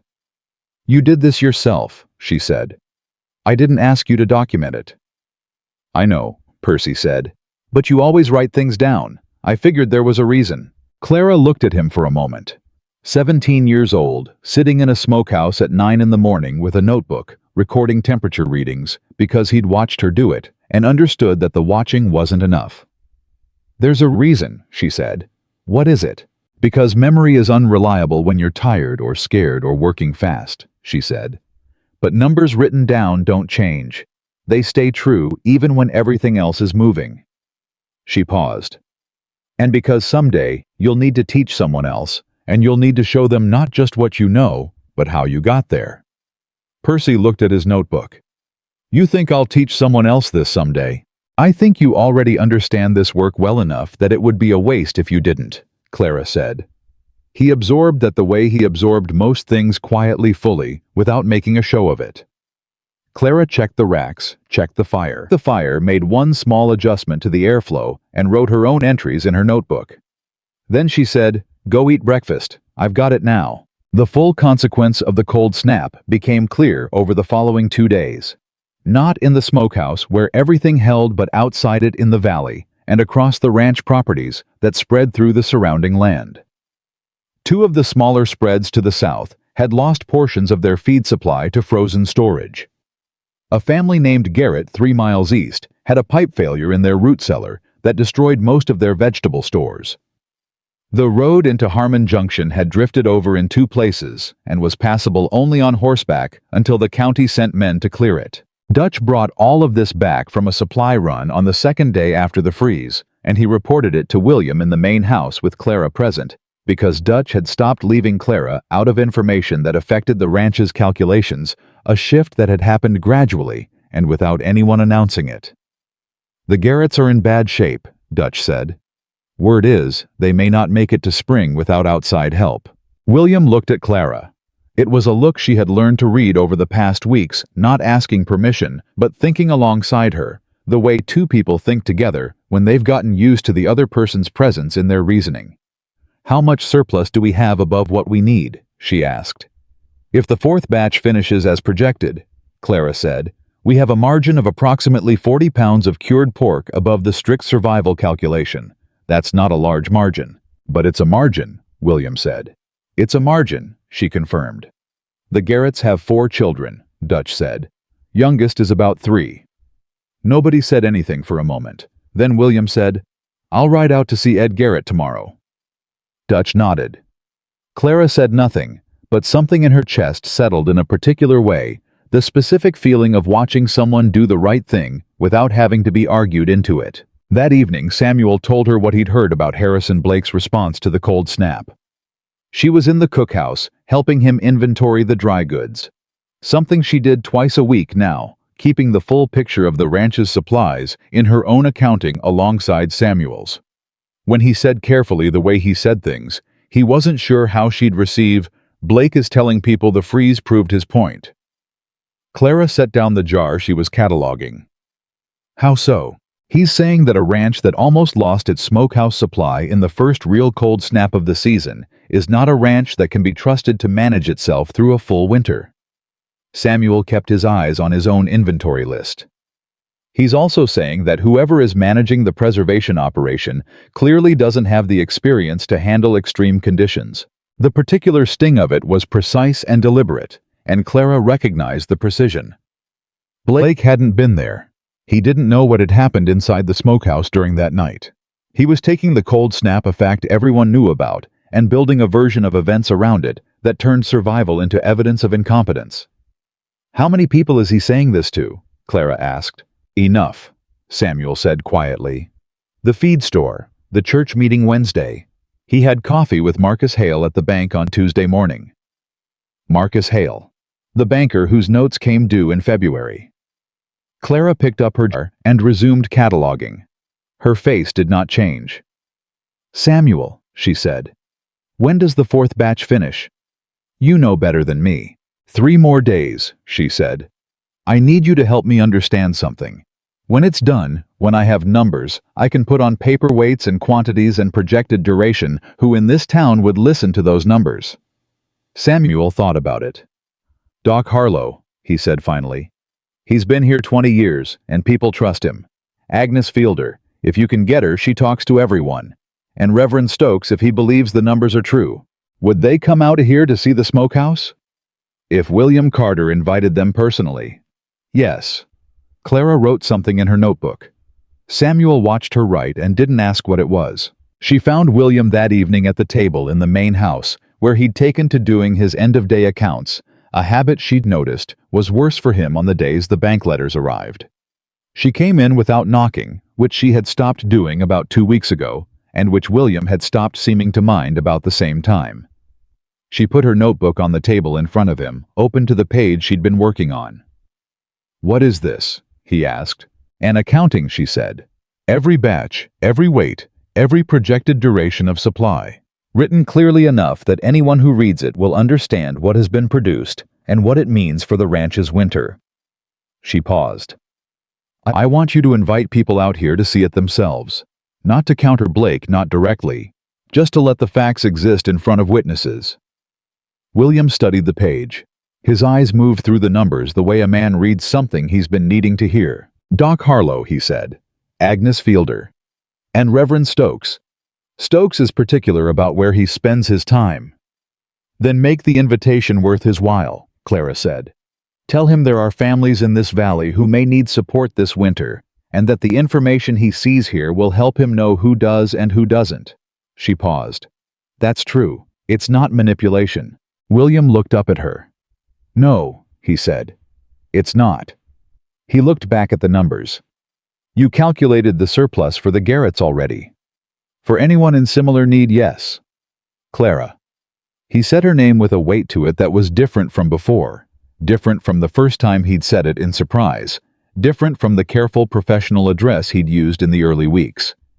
He said it the way you say someone's name when the name has accumulated meaning. She waited. "Why are you doing this?" he asked.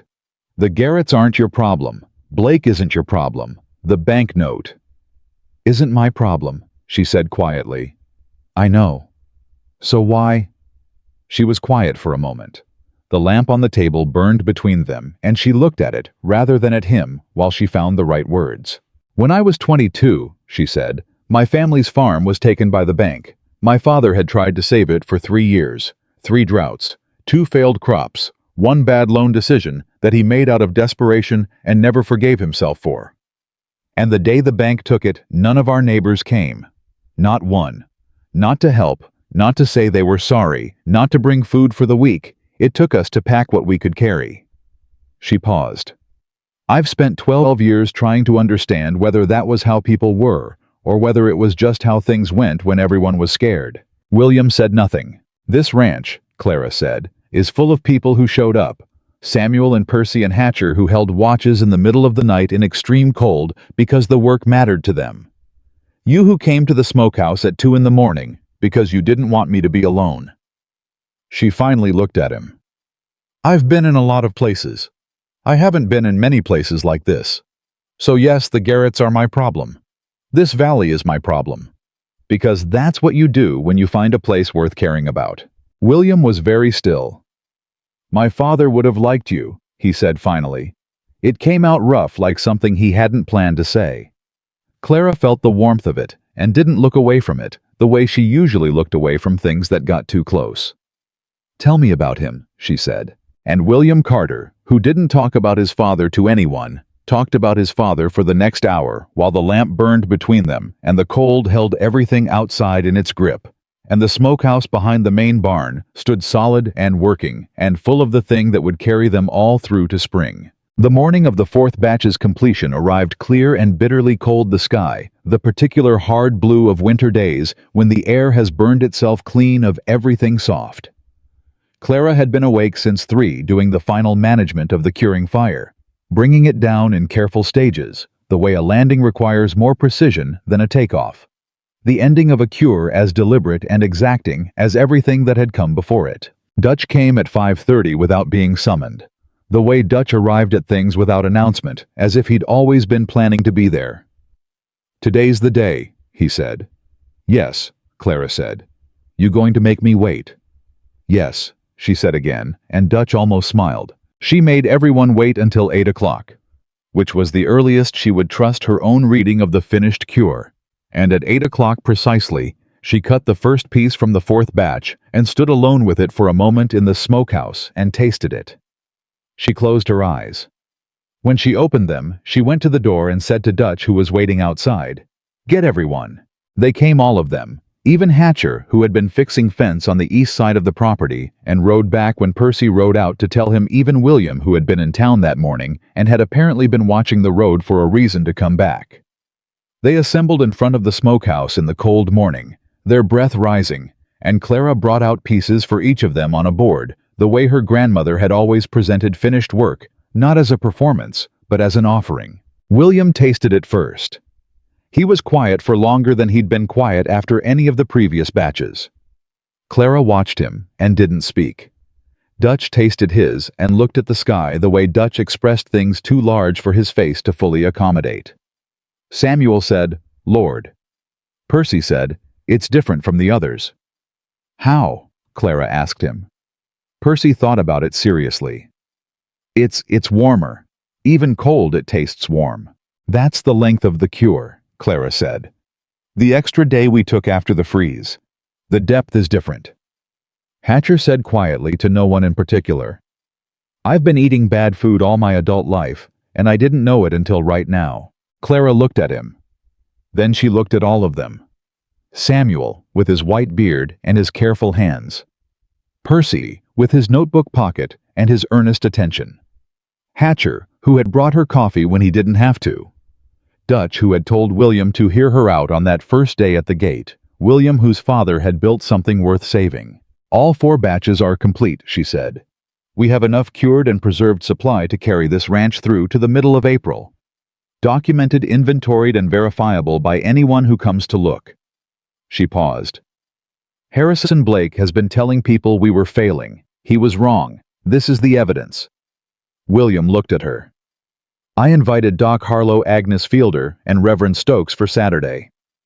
"Good," Clara said. "They'll see all of it. They'll see everything. I'll walk them through every batch, every weight, every calculation. I'll answer every question." She paused. "After Saturday, Blake will have nothing left to say that the facts don't already contradict." Dutch said, "Saturday is 3 days away. Blake will know the batch is finished before then. Word travels fast in this valley." "I know," Clara said. "Which means if he's going to try something, it's in the next 3 days." The words sat in the cold air. William said, "Dutch, Hatcher, I want someone on the smokehouse around the clock starting tonight, not just watching a wake alert close." "Understood," Dutch said. Hatcher nodded. That was when the message arrived. A boy on a pony came up the ranch road at about 10 in the morning, the kind of half-grown boy who'd been hired to carry something and told to be quick about it, and he handed William a folded paper at the gate and turned the pony around and left without waiting for a response. William read it. His face did something Clara had not seen it do before, went through several things in rapid sequence, none of them landing steadily until it settled on an expression that was controlled, but only just. "What is it?" Dutch asked. William handed the paper to Dutch, who read it, and whose face went flat and careful. "Someone want to tell me," Clara said. William took the paper back from Dutch. "It's from Marcus Hale at the bank," he said. "He's calling the note early. He wants full payment by the 15th of January instead of the first week of February." The silence was complete. $300. Called 3 weeks early. Clara felt the calculation run through her mind before she'd consciously decided to run it. Mid-January. 2 weeks away. Against a ranch that had been carrying debt through 3 droughts. "Can you get it?" she asked. "Not in 2 weeks," William said. His voice was steady, but steadiness was all it was. "I've been working toward February because I had a cattle sale planned for the 20th of January that would have covered most of it. If he moves the date, the sale hasn't happened yet, and I don't have—" He stopped. "Blake," Clara said. "Almost certainly," Dutch said. "He can't call the note early without cause," Clara said. "What cause did he give?" William looked at this letter again. "Concerns about the ranch's operational stability. Specifically—" He paused, and Clara could see him choosing whether to read the exact words. He chose to. "Reports of significant operational challenges at the Carter Ranch, including supply management difficulties and extreme weather losses, have raised concern about the borrower's capacity to meet obligations." Supply management difficulties. Extreme weather losses. Cole Dawson's words, translated into banker's language, delivered through Harrison Blake to Marcus Hale, arriving as a letter calling William Carter's note 3 weeks early. Clara stood with the cold and the anger and the particular steadiness that anger gave her when it came this clean and this clear, and she said, "William, I need you to listen to me very carefully." He looked at her. "The note cannot be called without documentation of actual default or material misrepresentation," she said. "That's not something I learned from a cookbook." She said it deliberately, the echo of Cole Dawson's words turned around and used for something useful. "My grandfather lost his farm to an early call and spent the last 10 years of his life wishing he'd known to fight it. I spent a long time afterward learning why he couldn't and what would have allowed him to." She paused. "Hale has to have a legal basis. Reports are not a legal basis. Blake's reports are not documentation of fact." Dutch was looking at her with an expression that had moved beyond careful into something closer to open. "Are you saying he can't actually call it?" William said. "I'm saying the letter he sent is designed to make you believe he can, which is not the same thing as him actually being able to. A lawyer in Harmon Junction would tell you the same thing in 20 minutes. The only lawyer in Harmon Junction is Gerald Pitts," Dutch said. "And Gerald Pitts has dinner with Marcus Hale every Thursday." "Then Breckenridge," Clara said. "There's a firm in Breckenridge, Alderman, and Cole no relation to your Cole, that handled land disputes for 3 ranches in this county in the past 5 years. I know about them because one of the ranchers they helped was a woman named Josephine Marsh, who had a situation with a predatory buyer that sounds considerably like this one." Both men stared at her. "How do you know about Josephine Marsh?" William asked. "Because I worked on her property for 6 months the year before I came here," Clara said. "And she told me about the firm the day I left in case I ever needed it. She said—" Clara paused, and something private moved across her face for a moment before she composed it again. "She said that women who know things other people don't expect them to know should write those things down where they won't forget them." She tapped her notebook. William looked at the notebook, then at Clara, then at Dutch. Dutch said, "I can ride to Breckenridge tomorrow morning." "I'll write the contact information tonight," Clara said. She looked at William. "Don't respond to Hale's letter yet. Don't respond to anything Blake says or implies. Let Saturday happen first. Let the witnesses see what's in that smokehouse with their own eyes. And then let a lawyer in Breckenridge tell you what Marcus Hale can and cannot legally do with that note." William said, "You came here to salt pork." "I did," Clara said. "This is considerably beyond that." "Yes," she said. "It is." He looked at her for a moment, with the kind of look that had stopped being professional some time ago, and had never quite named itself anything else. "All right," he said. "We do it your way." The 3 days before Saturday were the tightest Clara had felt since the night of the freeze, but tight in a different way. Not the physical intensity of fighting cold with fire and bare hands, but the slower, harder tension of waiting for something you can't control. She kept busy, which she was good at.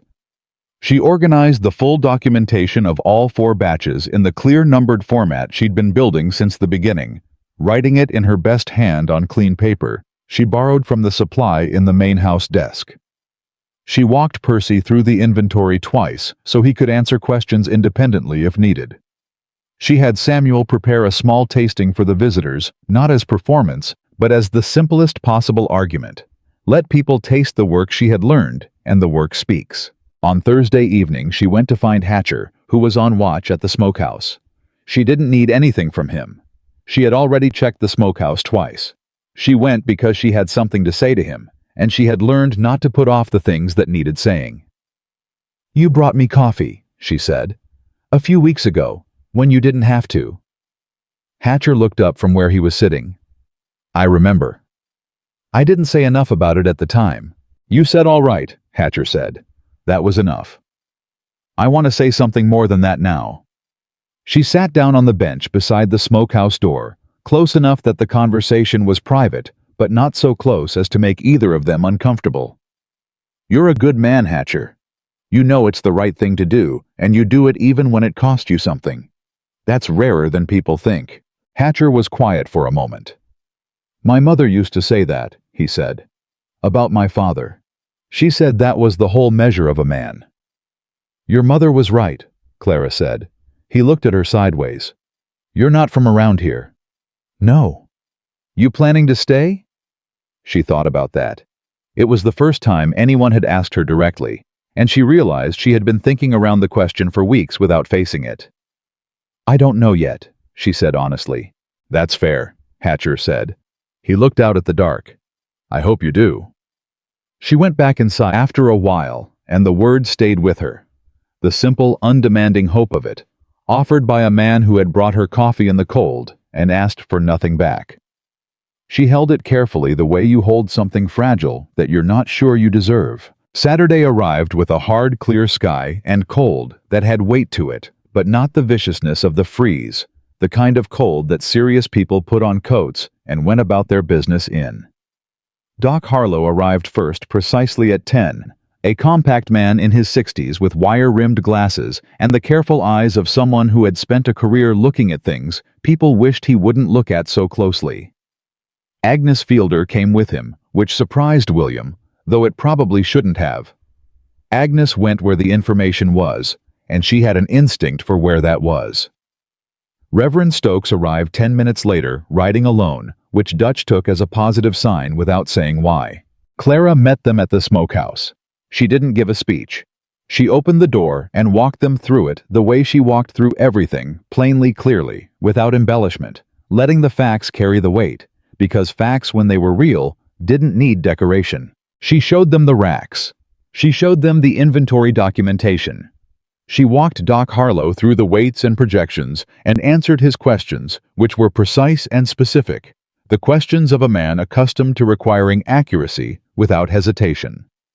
She showed Agnes Fielder the brine records and the temperature logs that Percy had started keeping, and which now represented 30 days of documented management. Agnes looked at the logs for a long time. Then she said, "You're telling me that through the worst freeze in 10 years, this operation not only survived, but finished ahead of minimum supply projections?" "Yes," Clara said. Agnes looked at William. "And Blake has been telling people it nearly collapsed." "That's what I've been hearing," William said. Agnes looked back at the logs. "I had coffee with Eleanor Blake 2 weeks ago," she said, her voice carrying the particular quality of a woman who is deciding to say something she had been holding. "She told me Harrison has been talking about this ranch as if it were already his. Not might be already is." She folded her hands. "I didn't say anything at the time because I didn't have information to the contrary. I have it now." Reverend Stokes had been quiet through most of the tour. He was a tall man with a lean face and the kind of dignity that came not from position, but from having actually thought hard about the things his position required him to believe. He stood at the center of the smokehouse and looked at the racks and then at Clara and said, "Miss Whitmore, I want to ask you something directly." "All right," Clara said. "This supply the margin above what this ranch needs to survive. Is it enough to help others?" "The Garretts could be helped significantly," Clara said. "And I've calculated that if 2 or 3 other families in the valley are in similar need, the margin could be distributed without risk to Carter Ranch's own supply, provided it's managed carefully." Stokes looked at William. "Is that your intention?" Yes, William said, simply without elaboration. Stokes nodded once, the nod of a man who has received an answer that settles a question he'd been carrying. Then I think, Stokes said, that I've seen what I needed to see. Doc Harlow said, I'll be having lunch with Marcus Hale next Thursday. I have some things to say to him about the nature of reliable reporting. Agnes Fielder said, I'll be having coffee with every woman in this valley by Wednesday. Clara said nothing. She didn't need to. They left at noon, and William walked them to their horses, and Clara stood in the smokehouse doorway and watched them go, and felt the shift happen subtle and enormous. At the same time, the way tides shift, the way seasons turn, not all at once, but completely. Dutch came to stand beside her. That went well, he said. Yes, she said. Blake's going to know by Monday.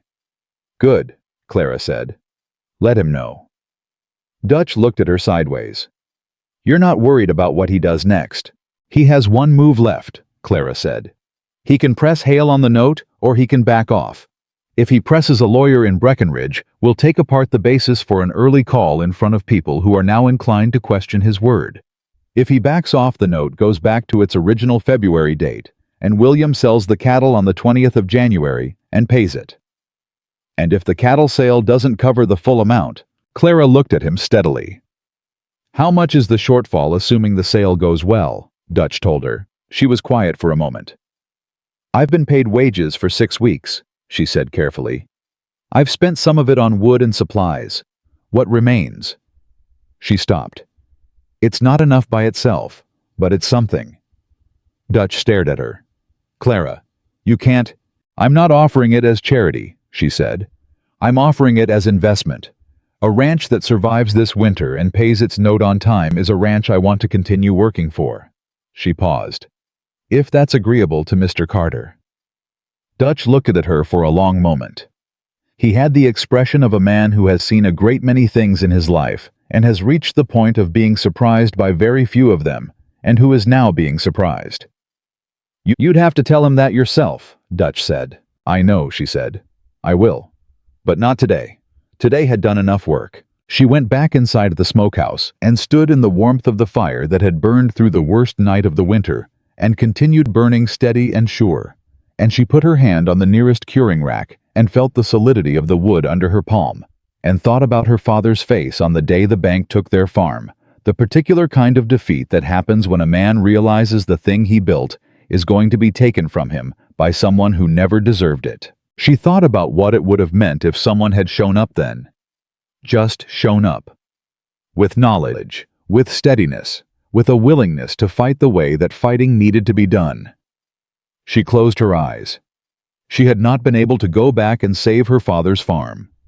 She had been 22 years old and had no knowledge of law and no money, and nowhere to put her grief except into motion, into the next place, the next job, the next thing that needed doing. But she was here now, and she knew things. And the smokehouse was full, and the witnesses had seen it, and Harrison Blake was about to discover that the woman he had dismissed as an outside person with no local references had roots in this valley that were as real as anything she had ever built. Not because she had been here long, but because she had done here what she had always done. Everywhere she had given everything she had to the work, and the work had taken hold. She opened her eyes. Outside. William was walking back from seeing the visitors off, and he crossed the yard toward the smokehouse, and when he saw her in the doorway, he didn't alter his pace, but something in his face changed. The way faces change. When a person arrives somewhere they have been heading toward for a while, without fully admitting it. He came to the door and stood close enough that they were both in the warmth of the smokehouse, and both still in the cold. They believed the numbers, he said. Yes. Agnes Fielder will have talked to half the valley by Tuesday morning. Yes. Doc Harlow is going to say something to Hale. Yes. He looked at her. You planned all of that. I prepared for it, she said. There's a difference. You've been prepared for every part of this since the beginning, haven't you? It wasn't a question. I've been doing this work for 20 years, she said. I wasn't prepared for everything. I wasn't prepared for... She stopped. For what? He asked quietly. She looked at him. The cold at their backs, the warmth between them, the smokehouse full of the thing that was going to save his ranch, his father's ranch, the thing his father had built from nothing, and that a man like Blake had no right to. "For this to feel like somewhere I belong," she said. The words hung in the cold air between them, visible almost the way breath is visible in winter. William said, "Clara." "I know," she said quietly. "No," he said. "Let me say it." She waited. "You came here carrying something you've been carrying for 12 years, he said. "And you put it down here, on this property, in that smokehouse." He paused. "And I think maybe it's time someone told you plainly that you don't have to pick it back up." Clara felt the warmth of that hit her somewhere so deep she couldn't have located it physically, not in her chest, not anywhere specific, just everywhere. The way warmth moves through a person who has been cold for a very long time. She didn't answer right away. She stood with it, let it exist, didn't rush past it the way she had always rushed past things that threatened to matter too much. Then she said quietly and simply, "All right." And William Carter nodded once, the way he confirmed things without drama, without ceremony, with the complete certainty of a man who has said what he means and means what he says. They stood in the doorway of the smokehouse for a while, after that not saying anything more, because nothing more needed to be said. Right then, and outside, the hard blue winter sky held everything in its cold, and the valley stretched in all directions, and somewhere in it, Harrison Blake was preparing his next move, and somewhere in it, the Garrett family was getting through another hard day, and somewhere in it, a lawyer in Breckenridge was going about his Thursday, without knowing that Dutch Aldridge was going to arrive on his doorstep tomorrow morning with a letter and a story, and a very specific legal question. And none of that was finished yet. But the smokehouse was full, and Clara Whitmore was still standing. Dutch rode to Breckenridge on Sunday morning, and was back by Tuesday evening, which was faster than anyone had expected, and which told Clara everything she needed to know about how seriously he had taken the errand. He came directly to the smokehouse where Clara was doing the final inventory documentation, and stood in the doorway with the particular posture of a man who has good news and is deciding how to deliver it without making it seem larger than it is, because Dutch Aldridge had spent 50 years being the kind of man who didn't let himself get carried away by good news in case it turned on him. "Alderman in Breckenridge looked at the letter," Dutch said. "Spent about 4 minutes with it." And Clara said, "He said Hale's basis for an early call is thinner than January ice. Reports of operational challenges without documented evidence of actual default or material breach is not enforceable cause under the original note terms. He said if Hale presses it, he'll lose in front of a judge, and he knows it." Dutch paused. "He also said someone clearly told Hale to send that letter, and that someone gave him bad information, and that if William wants to, he has grounds to push back formally." Clara set down her pen. "Will William push back formally?" "He's thinking about it." "What does Alderman recommend?" "He recommends sending Hale a letter. His firm will write it that cites the specific note terms, acknowledges the inquiry, and makes clear that Carter Ranch is not in default, has documentation of full operational status, and is prepared to meet its February obligation on schedule." Dutch paused again. "He also recommends that if Hale was acting on Blake's instruction, that fact be noted in the correspondence. Carefully, in a way that creates a record without making an accusation that can't be proven yet." "Carefully," Clara said. That was his word. Clara looked at her inventory page. "Send the letter," she said. "It's the right move." "William already told Alderman to write it," Dutch said. "He made that decision before I got back on the horse." She looked up. "He'd already decided." He said. Dutch stopped, which was unusual for Dutch, who was economical with words, but rarely stopped himself mid-sentence. Then he said you'd know it was the right call, and he didn't want to waste time waiting to tell you before he acted on it." Clara was quiet for a moment. She looked back at her page. "All right," she said. Dutch lingered. "Something else?" Clara asked. Alderman asked who had put together the documentation on the ranch's operational status. For the letter, he needed to know if it was verifiable. "I put it together," Clara said. "I told him that," Dutch said. He said, and I'm repeating this exactly, he said, "Whoever she is, she's saved this ranch twice. once with the smokehouse and once with the paperwork. Dutch looked at her. "I thought you should know," he said that. Clara felt the warmth of it and let herself feel it fully, the way she had been practicing lately. Not dismissing the things that landed well, not rushing past them, the way she'd spent years rushing past anything that felt too good to trust. "Thank you, Dutch," she said. He tipped his hat once the way Dutch expressed things that exceeded his usual vocabulary and left.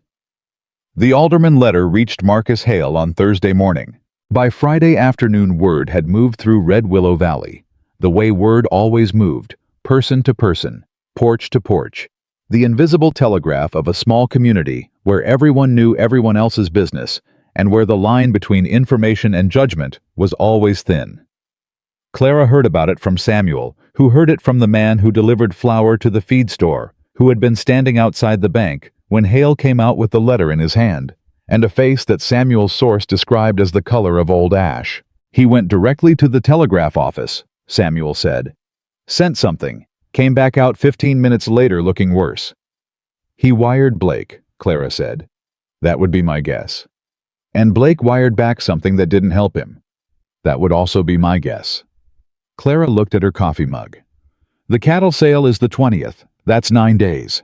William's already been in contact with the buyer in Abilene," Samuel said.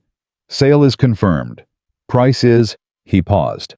"Better than expected, actually. Buyer came up on the offer." Clara looked at him. "How much better?" Samuel told her. She was quiet for a moment, doing the arithmetic she had already done twice before in her notebook, but was doing again now with the new number, because the difference between the old number and the new number changed one specific calculation. "That covers the note," she said. "With a small remainder," Samuel confirmed. "Dutch says maybe $35 remaining after the February payment." Clara sat back. The particular feeling of a thing resolving not with drama, not with a decisive single moment, but through the accumulation of work and time and people showing up when they needed to, moved through her like slow warmth. "Samuel," she said, "you never doubted it, did you? The smokehouse." He thought about that honestly, the way Samuel thought about things, without rushing to the comfortable answer. "I doubted it for about 3 days," he said. "The first 3 days when I was watching you work and trying to decide whether you knew what you were doing, or whether you only thought you did." He paused. "The third morning I watched you adjust the ventilation and I knew. You weren't figuring it out. You were executing something you already understood completely." He looked at her. "After that, no. I didn't doubt it." "Why didn't you say anything then?" "Because you didn't need me to say anything," Samuel said. "You needed me to bring coffee and stay out of your way." He paused. "I know the difference. Most people don't, but I do." Clara looked at him. "Your wife taught you that." Samuel went still for a moment. Then he laughed, a real laugh surprised out of him. "How did you know I had a wife?" "You talk about her without talking about her," Clara said. "The way you describe the way things should be done, there's a woman's patience behind all of it. The way you know when to bring coffee and when not to." Samuel was quiet for a moment. "She passed 11 years ago," he said. "Fever, very quick." "I'm sorry," Clara said. "She would have liked you," Samuel said. "She didn't have much patience for people who couldn't do what they claimed. But she had tremendous patience for people who could do more than they said."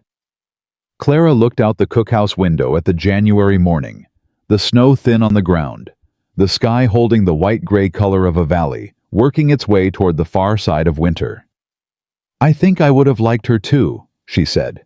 The morning of January 20th arrived cold and clear, and William Carter rode out before sunrise to begin the process of moving the cattle to the Abilene buyers' representatives, who had sent 3 men and a wagon to handle the transaction locally. Dutch went with him. Hatcher went. Even Percy went, because Percy had grown into the kind of young man over the past 3 months that you brought along when something important was happening, not to observe, but because his presence had become part of how things got done. Clara stayed at the ranch. Not because she wasn't invited. William had asked her the night before whether she wanted to come. She had said no. "This is the cattle business," she'd told him. "I know the smokehouse. You know the cattle. Let it be clean." He had looked at her for a moment in the lamplight of the main house. "You've been part of everything else," he said. "I know," she said. "But this part is yours. Your father's ranch, your cattle, your sale. I'll be here when you get back." He had held her gaze for a moment. "Promise me that," he said. It was the first time he had asked her for anything other than the work itself. "I promise," she said. He nodded. And in the morning, he rode out before sunrise, and Clara stood at the window of the main house and watched him go, and then turned back into the ranch that smelled of apple smoke and coffee, and the particular working smell of a place that is alive and functioning, and she felt with a completeness she had not felt in 12 years that she was exactly where she was supposed to be. She spent the morning with Samuel doing a full inventory of the supply, every pound of cured pork, every barrel of brine stores, every piece of preserved provision that had come out of 4 batches of work across 3 months of effort. She wrote it all in the documentation that Alderman's office in Breckenridge now had a copy of that Doc Harlow had seen that Agnes Fielder had told half the valley about. The numbers were good. They were better than good. They were the proof of something that could not be argued with. At noon, Agnes Fielder arrived unannounced, which was fully in character, and she came not alone, but with a woman Clara had not met. A broad-faced woman in her 40s named Ruth Garrett, whose husband Ed had received 20 pounds of Carter Ranch's surplus supply 2 weeks earlier, and whose youngest child was named after a grandmother, and was currently, Ruth said, doing considerably better than she would have been without the help. Ruth Garrett shook Clara's hand and held it. "My husband wanted to come himself," she said.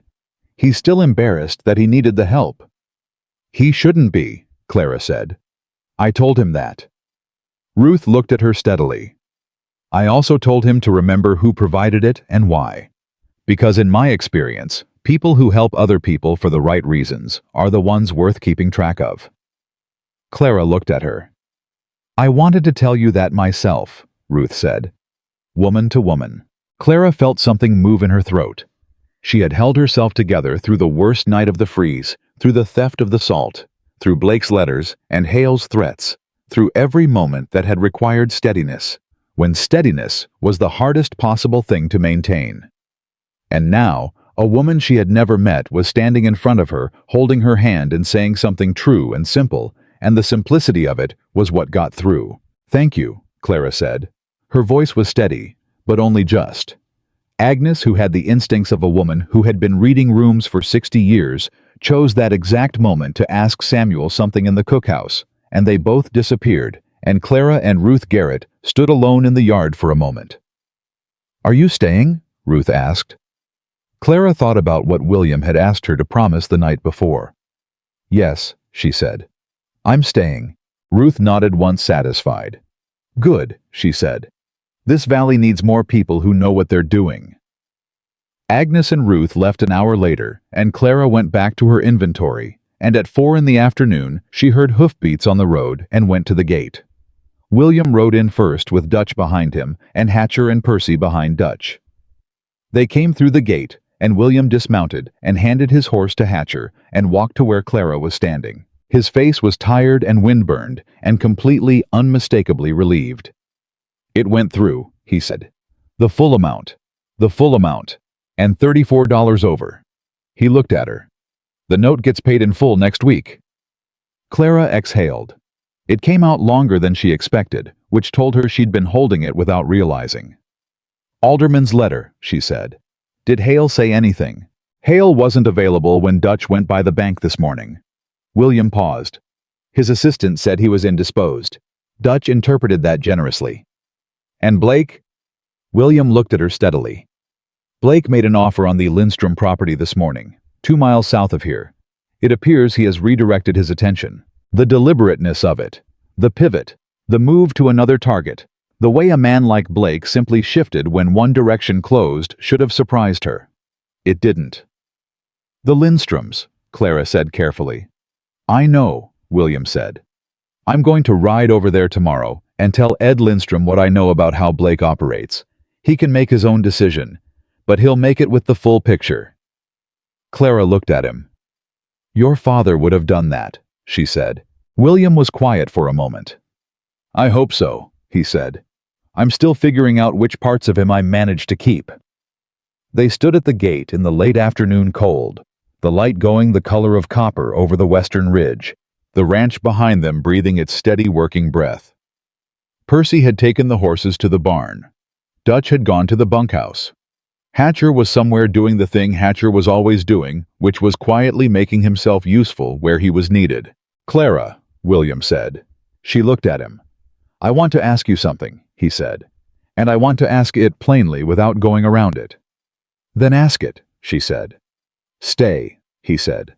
"Not as the Smokehouse manager. Not on a seasonal contract. As—" he stopped. "As someone who belongs here, if that's something you want." She looked at him. The copper light caught the side of his face, and she thought about her grandmother's smokehouse in Tennessee, and the farm they lost, and the 12 years of roads that had led from that loss to this gate, and she thought about what it meant to arrive somewhere and feel the ground solid under your feet for the first time in longer than you could account for. "I already told Ruth Garrett I was staying," she said. William blinked. "You told Ruth Garrett before you told me." "She asked first," Clara said. Something broke across his face, not quite a smile, not quite a laugh, something between the two that was more genuine than either. He shook his head once. "You are the most unexpected person I have ever met," he said. "I've been told that," Clara said. "Usually by people who expected less." He looked at her. The not-quite smile settled into something steadier, something that would still be there in the morning. "Come inside," he said. "Samuel's going to want to feed everyone, and I owe you a proper conversation at an actual table." "You owe me nothing," she said. "I owe you the winter," he said, "and my father's ranch, and probably a few other things I haven't finished counting yet." He held the gate open, and she walked through it, and he fell into step beside her, and behind them, the smokehouse stood against the winter sky, its ventilation cap straight and true, its fire banked for the evening, but ready, the way things are when they've been built to last. The twist that came in February was not the one anyone had been bracing for. It came as a letter not from Blake, not from Hale, but from a woman named Edna Whitmore, written in careful handwriting on paper that had been folded and refolded so many times the creases had gone white, addressed to Clara, in care of Carter Ranch, Red Willow Valley, which told Clara that someone had gone to some trouble to find her. Edna Whitmore was her mother's younger sister, her aunt. A woman Clara had not seen since the morning the bank took the farm in Tennessee 12 years ago, when the family had scattered in 4 directions and no one had known where the others were going. Clara read the letter standing in the yard with the February sun on her face, and she read it twice, and then she sat down on the fence rail and read it a 3rd time. Her aunt had found her through Agnes Fielder of all people. Agnes, whose reach apparently extended considerably further than Red Willow Valley, who had apparently mentioned the story of Carter Ranch and the Smokehouse woman to someone who had mentioned it to someone else, and who had finally mentioned it to Edna Whitmore in Harmon Junction, where Edna had been living for 3 years, working as a seamstress, and wondering whatever had become of her niece. 3 years. Clara had been within 40 miles of her aunt for 3 years without knowing it. She sat with that for a long moment. The particular mix of feelings it produced, joy and grief, and the sharp edge of lost time and the warmth of time still ahead, was too large to sort through quickly, and she didn't try to sort through it quickly. She sat on the fence rail in the February sun and let it be large. Samuel found her there an hour later. He looked at her face and sat down on the fence rail beside her without asking why. "My aunt found me," Clara said. Samuel was quiet. "She's in Harmon Junction. Has been for 3 years. Clara folded the letter along its worn creases. "I lost my family when I was 22. I've been looking for something to replace it ever since." She paused. "And it turns out part of what I lost was 40 miles away." "Are you angry?" Samuel asked carefully. She thought about it honestly. "No, I'm not angry. I don't have a word for it. Grateful and heartbroken at the same time. Is there a word for that?" "I've felt it," Samuel said. "Never found the word either." Clara looked at the smokehouse. Solid and square ventilation cap straight, the thin line of smoke from the banked fire rising clean into the February sky. "I'm going to write her back today," Clara said. "And I'm going to ask her to come here, To see this, she paused. To see where I ended up. She'll come, Samuel said. You don't know her. I know you, Samuel said. And she looked for you. That tells me enough. Clara looked at him. He was right. It told her enough too. She went to the main house and wrote the letter at the table where William did his accounts using his good paper, his good ink, the things of this place that had become in small and daily ways the things of her life. She wrote to her aunt the way she did everything without embellishment, without performing either the joy or the grief, just the truth of where she was and what she'd built, and the invitation to come and see it. She sealed the letter and took it to town herself. Riding the horse William had told her 3 weeks ago to think of as hers, without yet saying it in so many words.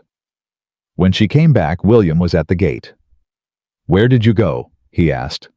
"To post a letter," she said. "To my aunt." He looked at her, reading her face the way he had learned to read it. "Good news or complicated news?" "Both," she said. "She's in Harmon Junction, has been for years." William was quiet for a moment. Then, "Do you want to go to her?" "I invited her here," Clara said. "I want her to see this." He nodded. He understood that without needing it, explained the particular importance of being seen in the place where you had made yourself, rather than returning to the place where you had lost yourself. He held the gate. She rode through. Edna Whitmore came on the first Saturday of March, arriving on the morning stage from Harmon Junction in a good coat and sensible boots, and a face that looked enough like Clara's mother, that Clara, who had held herself together through every hard thing the winter had produced, had to look away for a full 3 seconds before she could look back. They embraced at the stage stop in town, in full view of Agnes Fielder and Doc Harlow, and 2 people Clara didn't know, and Clara did not care who was watching. She brought her aunt to the ranch on the back of the 2-person wagon William had sent with her. She showed her the smokehouse first. Of course, the smokehouse first, walking her through it, the way she had walked Doc Harlow and Agnes Fielder and Reverend Stokes through it, but different, because this time she was not presenting evidence to witnesses. She was showing her grandmother's work continued and carried forward to someone who had known the grandmother too. Edna stood in the center of the smokehouse and looked at the racks and smelled the smoke and put her hand on the same wall Clara had put her hand on after the worst night of the freeze. "Grand's method," Edna said quietly. "Yes," Clara said. "You never let it go." "No," Clara said. "I couldn't." Edna turned and looked at her niece. Really looked the full accounting look of someone who has been worried about a person for 12 years and is finally able to see with their own eyes that the worry was unnecessary. "You look like someone who finally stopped moving," Edna said. "I did," Clara said. This place. Edna nodded. She looked around the smokehouse one more time. At the clean surfaces, the straight racks, the ventilation cap angled correctly, the fire burning right. "Gran would have said you did her proud," Edna said.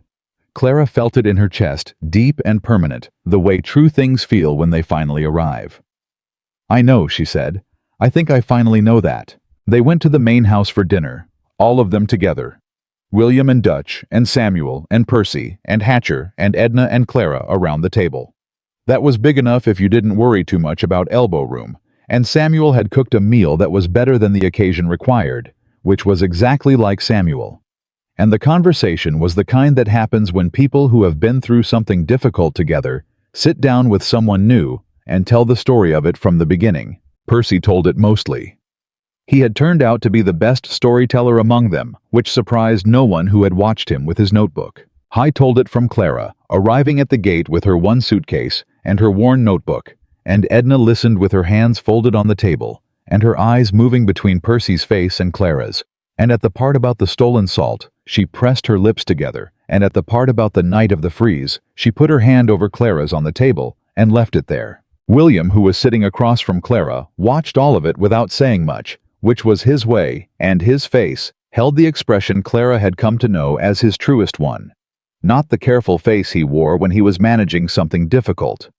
Not the reserved face he wore with strangers, but the open face, the one that came out when he was somewhere he trusted. After dinner, when the others had drifted to various ends of the evening, and Edna had been settled in the spare room with everything she needed, Clara came out to the porch, and William was already there. They stood in the cold March air and looked at the smokehouse, its line of smoke rising into the clear night. "Spring's coming," William said. "Yes," Clara said. "The valley will look different to you in spring." "I know," she paused. "I'm looking forward to that." He looked at her sideways. "Your aunt's welcome to stay, as long as she wants." "I'll tell her." "I mean it." "I know you mean it," she said. "That's why I didn't question it." He was quiet for a moment. The night settled around them cold and clear, and full of the specific silence of a winter that was finishing its work. "Clara," he said. She looked at him. "This ranch is going to need someone who knows what they're doing," he said. "For a long time. For every winter from now on." She looked at him. He was not talking about the smokehouse, and they both knew it, and neither of them pretended otherwise, because they had gotten past pretending somewhere around the second week of November in a smokehouse fire management crisis, and had never quite found their way back to it. "I know," she said quietly. "I'm not asking you to answer anything tonight," he said. "I'm just saying it. So it's been said."